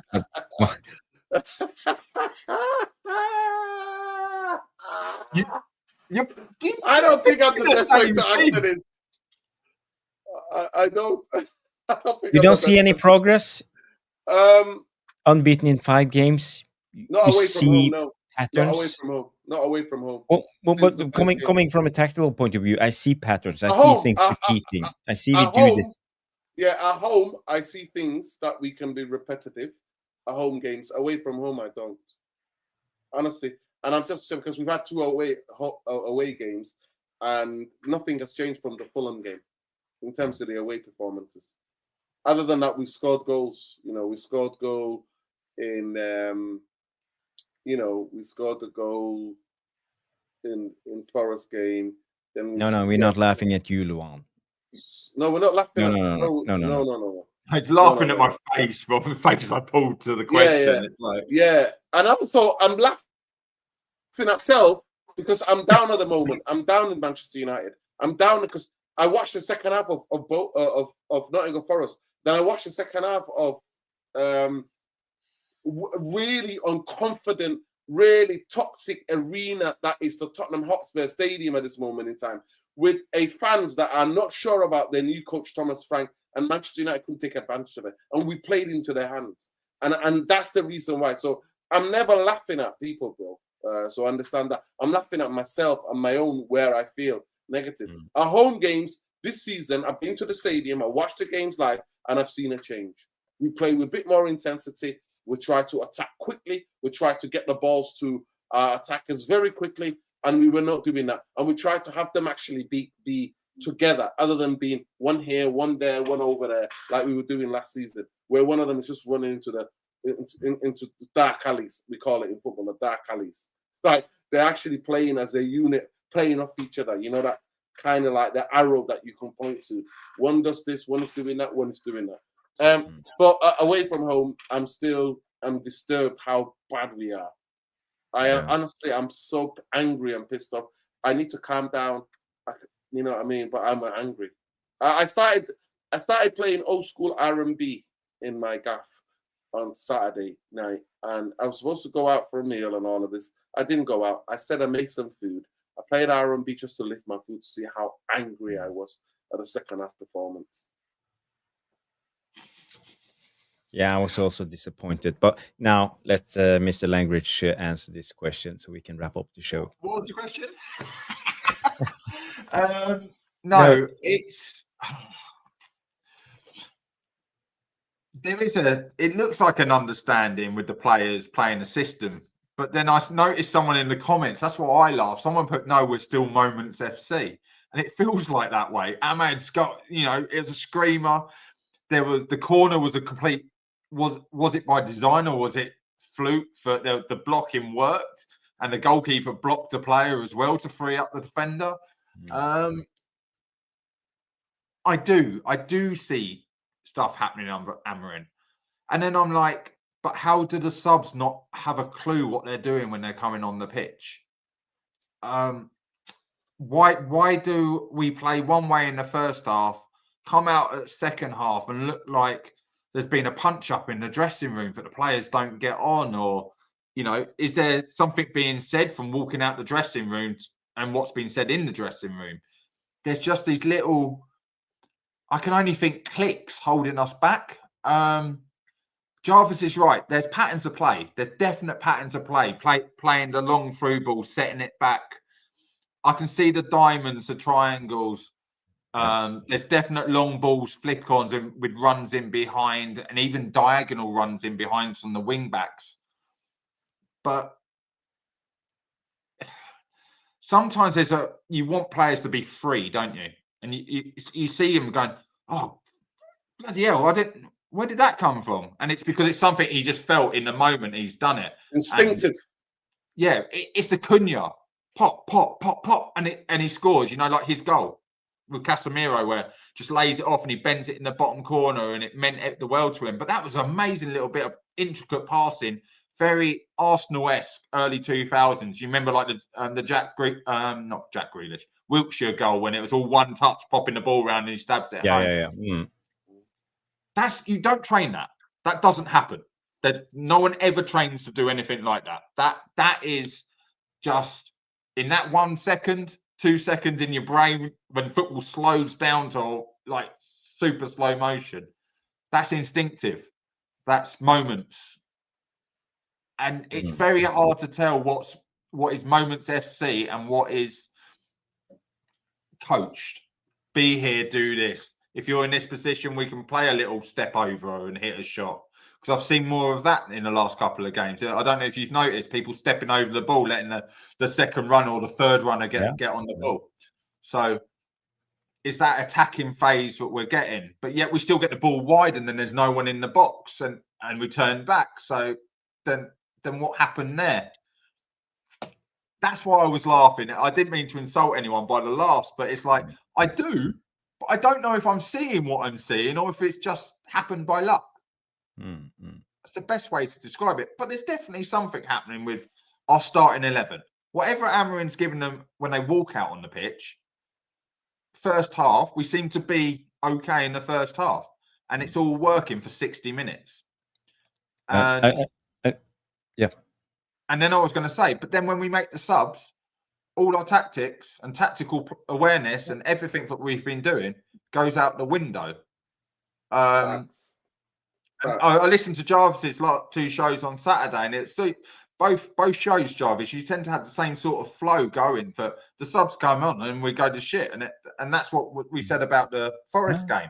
That's what we said about the Brighton game. And it's like, but Mark, let me explain where I come from when it comes to this, because I think back in the 70s, the 80s, even 90s, football was more about 4-4-2, keep it tight, and when teams struggled, you revert back to basics, and it was a lot of like long balls, work hard, play direct. Wingers run down to the byline, cross into a big striker who will head it into the goal or try to head it into the goal. So it was football was in a way simple, and it was easy for people to understand. And I think one of the most important things with tactics is to get your players on board and you behave as a unit. Everybody knows what to do. And you see these guys coming in, Big Sam Allardyce and Tony Pulis, and guys coming in and saving clubs in relegation zones season after season. They come in and they do the simple things, they do the basics, and they get a not functioning system or a group of players working as a group of players and doing the same things. You get the unity back into the team. And for me, I think this must be one of the baselines for a tactic. And I think this is where players now, the modern managers, they're overthinking. They're like chess players, they did 100 moves. And you see, it takes a lot of time, even with the Serbi, with Amorim, with all of these managers. And the only way to make it work if you have the best players available. As for example, Pep, you can play the intricate tiki-taka Barcelona style of football or whatever, but we are not at that stage yet with this group of players. We can't do it. We don't have the quality needed. And this is where I think it counts against Amorim, because it will take a lot of time. As I said, 42 players signed Sporting. You come to the Premier League, it's a different beast. And then how are you going to do this? So when I look for adaptation, I think he needs to take a step back and start getting players on board and doing the same things first. And after a while, when you get that going, you go to the next step. But I think he's too ambitious. He wants too much at once. And it's like, take no prisoners. I don't care. We come in 15th. We will play my style. I won't adapt. The Pope will adapt before he will, or something like that. I'm paraphrasing. We all remember he said something like this. So for me, I think this is an issue with Amorim. I feel that we need to take a step back and because not everybody is on board. As we said, we make 2 subs and everything fall apart. So half of the team is on board with Amorim's tactics right now. And Jarvis is falling into the same trap. It's like only working with the players that you're working with and picking this team. And mainly another big thing is that because he's manager that's under pressure and he's picking the experienced players. So anybody else is not it. So when you do that, for me, you're marginalizing other players, and then other players don't feel, and there's no cohesion. All of this about, we got team unity, team this. No. If people are just sitting in the bench watching, and you're giving them pity minutes, they're not going to have they're not going to be, because you've said, this is my team. This is what it's going to be. They know that they're going to get pity minutes week after. You can train hard as you can. You and Mark can train hard as you can. But if I've made my time up what my 11 is, you can do all the training you want, impress all you want. You're not going to get in, because I already made up my mind, because I'm trying to survive. And I think survival football has not worked. I said that about Ten Hag after 7 months. But one thing I will say about Ten Hag, his subs used to affect. Say whatever you want about Ten Hag. His subs used to affect games. And now we're having the opposite. And that the thing you can say about a sub, that I speak a lot about mentality for a player. Like, the main thing for a sub wants to do, Nuradin, you just added this. If I'm working my ass off in training now, and I'm only going to get 12 minutes, in that 12 minutes, I need to do everything I can do in 90 minutes. So now I'm going to run around a bit like a headless chicken. I might try and get up, nutmeg a player, hit one in the top corner, and I've hit it out for a throw-in. Now I've got to get all the way back. Now the manager's on my back, so my pressure's growing on me to perform, because I'm never going to get in the team. I'm wearing Manchester United, right? I'm wearing this badge right here. And I'll tell you what, right now it feels like a knife in my heart, right? Because I've got 70-something thousand fans screaming, come on, attack, attack, attack, attack. And I played the bad pass, and now I want to get off the pitch. It's demoralizing to come on as a sub sometimes, because you're like, what the fuck am I going to do now? If I make a mistake, it's on me. If Man United don't win this match, or like what has happened in the last few weeks, go from a winning position to a losing position, it's on me. I've got to try and score the winner. Now, that's a great mentality to have, but you've got to control the emotion. I think Ugarte is an emotional player, and I think he is always out of position because he's trying to get involved, trying to show that he wants to play, and he's too emotional. And I think that's what Amorim doesn't want. He wants someone like Casemiro. Casemiro looks like he has no emotions when he plays football, just like a Roy Keane, just like any top central midfielder. No emotions. Come here, do my tackle, give me the ball, I'll pass it. Give me a tackle, I'll make it. Yeah. The best strikers, no emotions. One touch, hit it. One touch, hit it. But they're coming on now. They're trying to beat a player and smash it in the back of the net when really you only needed to pass that in the bottom corner. So substitution's a very hard thing. Solskjaer was a master. I was very fortunate. I looked at him a lot and I noticed what he does and I coach it now. Like he would run up and down the lines. But if we've got a break on, he'll put a sprint in on the sideline. No, Nuradin, you go to the games. You might have even seen this back in the day. His sprint down the sideline as if he was on the attack. He's living the game as a substitute. He's living it. Every ball, kicking every ball. They say it, but he was physically doing it. Yeah. So when he came on, he's in the game. Yeah. Now these guys are going down there doing their stretching, having a chat with the other team. Fuck the other team. They're the enemy. Why are you chatting to him? Yeah. Fucking headbutt him. It's a good point. You're trying to get the ball back on the pitch. You're knocking out your hands or whatever. Oh yeah, no, fuck off. Give me the ball. There you go. Let's get going. Throwing. It's so soft, so soft. If you cannot fight for your shirt every second that you're on that pitch, you're never going to get on earlier. There's been many a footballer in many a team going, I could change this, boss. I could change this. When am I going on? When am I going on? I've warmed up. Am I going on yet? Am I going? You're like, sit the fuck down. Shut up. Sit down. But I can tell you in your heart as a manager, you're going, I wish every player was like that. I wish every player was bugging me to get on the pitch. I had 5 subs on Sunday morning. Told them to all go warm up because we got rolling subs. Only 2 went. And then we brought one on. The other one sat down on the bench, done his warm up, thinking he's just going to get on. It's like, well, none of you are getting on, are you? None of you are ready to actually play football. You're sat on the bench. You're not warming up and down the sidelines until I'm ready to call you, even though we've told you to go warm up. And yes, that's 18-year-olds. Yeah, I've got stroppy 18-year-olds on a cold Sunday morning. But if we're not in a park, we're in like National League South stadiums, right? So, but Premier League footballers are still kids. Yeah. You've got to remember that. A lot of them on our benches are kids. 21. And they haven't got the footballing education yet. Yeah, they and haven't that's why Fergie. Yet. And that's why what Fergie was a genius. He was a great psychologist in it. He got into the heads, and he got the best out of them. Even the ones who were not happy. I mean, they all talk about it now on the overlap. Like, say, oh, you know what?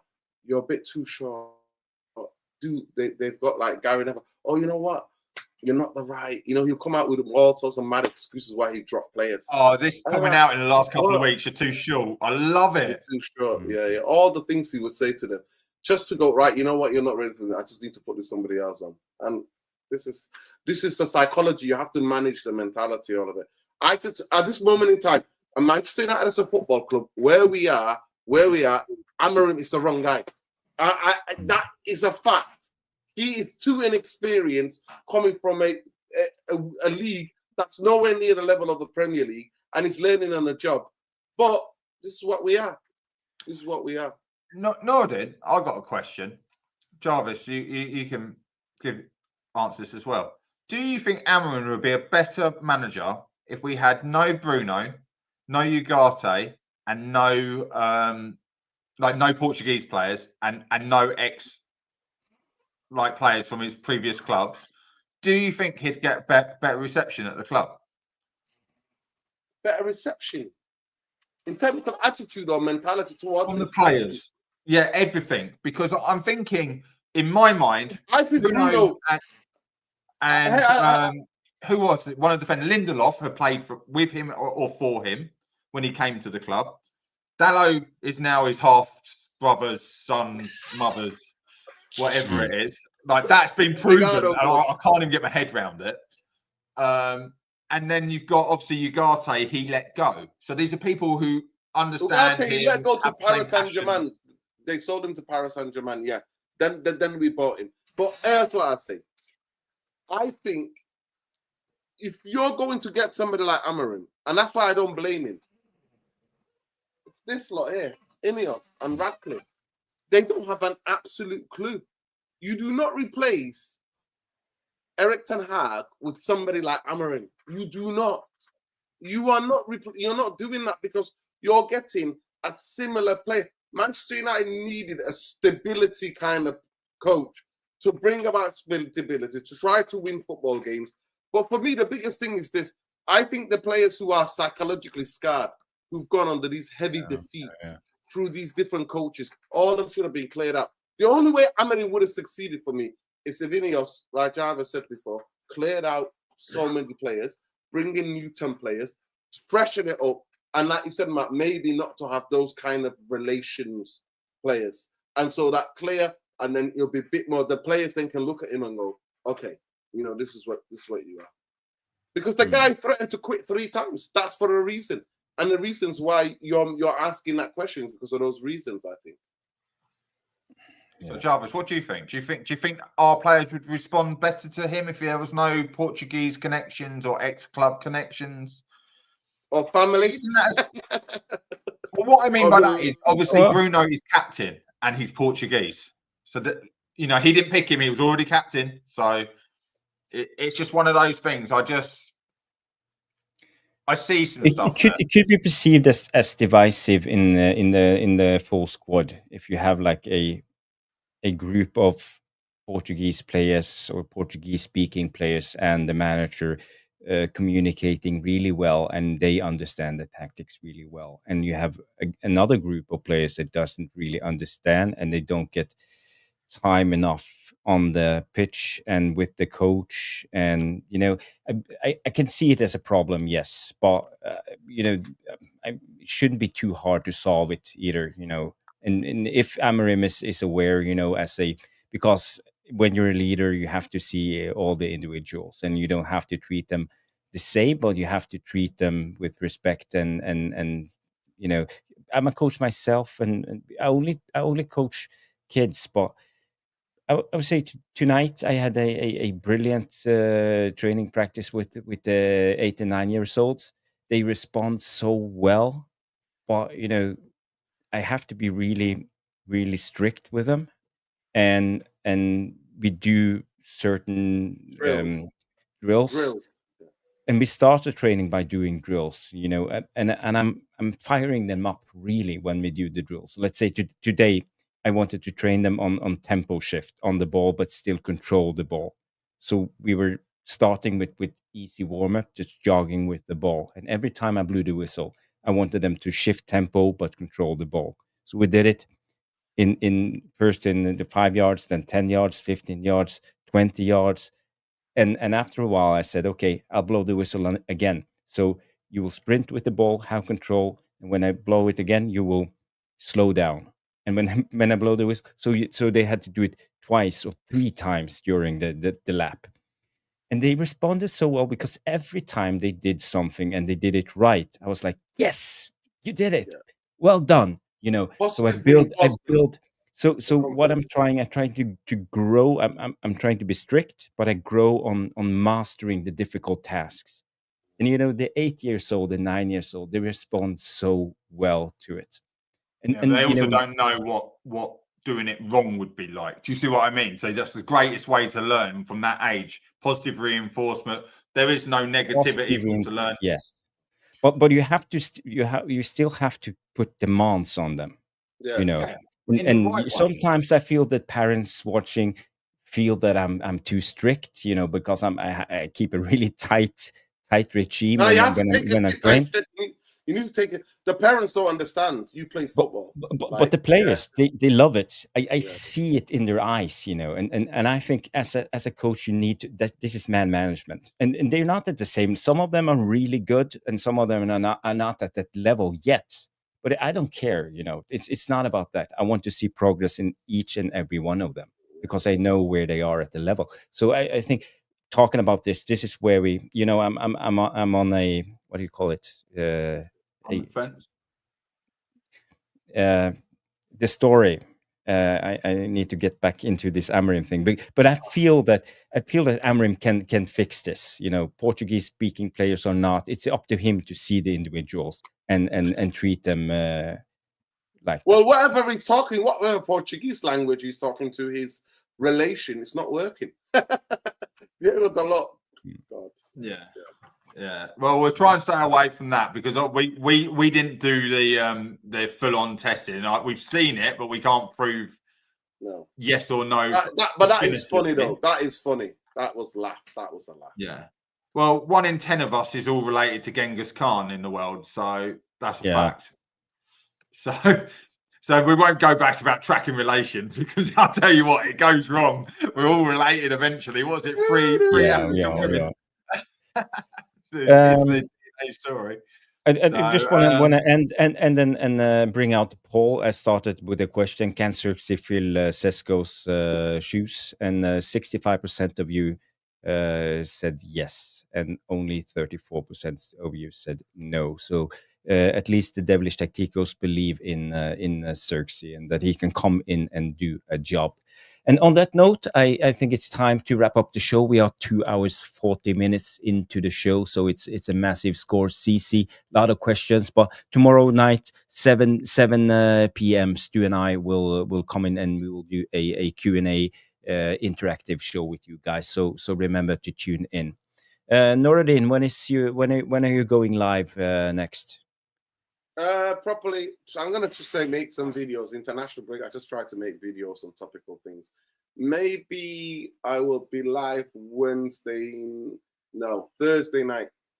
Okay, so that's your next live. I'm trying to go to the game on Wednesday. Hopefully, I'm gonna try to go to the Champions League game. Manchester United women's team playing Paris Saint-Germain at Old Trafford under the lights in the Champions League. Big game. Mary Earp's returning. Yeah, it's a big game. Big game. And the former goalkeeper.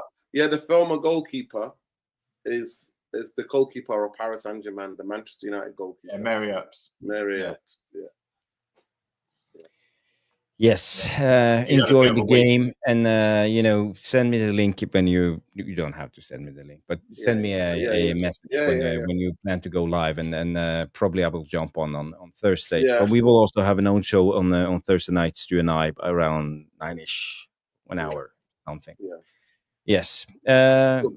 Language, you are not doing any lives this week? No.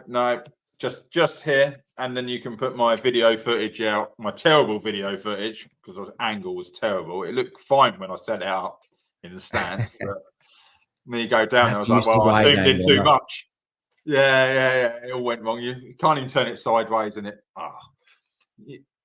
all the good bits are in there. That's all you need to know. So, I tried. Just on the Monday nights on here at the moment. I tried today, but I didn't have time, so I had only time for one kick, and I didn't hit the crossbar. So, guys, tune in tomorrow if you want to see the rest. 20 yards. You need 5 yards further back. I didn't have the group. There was another group training right behind me, so I couldn't actually. That was probably just 20 yards, but it should have been 25. Yeah, so I had to do mine between setting up all the training drills while they're all getting changed in the changing room with the manager, and just quickly film it myself, jumping over the barriers, put the camera in on a seat, jump back over the barriers, which you see, and then play the balls from 25 yards. If you see, I'm not wearing football shoes, nothing. This is. I don't see this, Jobs. I'm hearing excuses. That's all I'm hearing. You will see tomorrow. Nuradin, if you have the time, do the crossbar challenge. 25 yards. Try to hit the crossbar. Make it short. I'll try. Brilliant.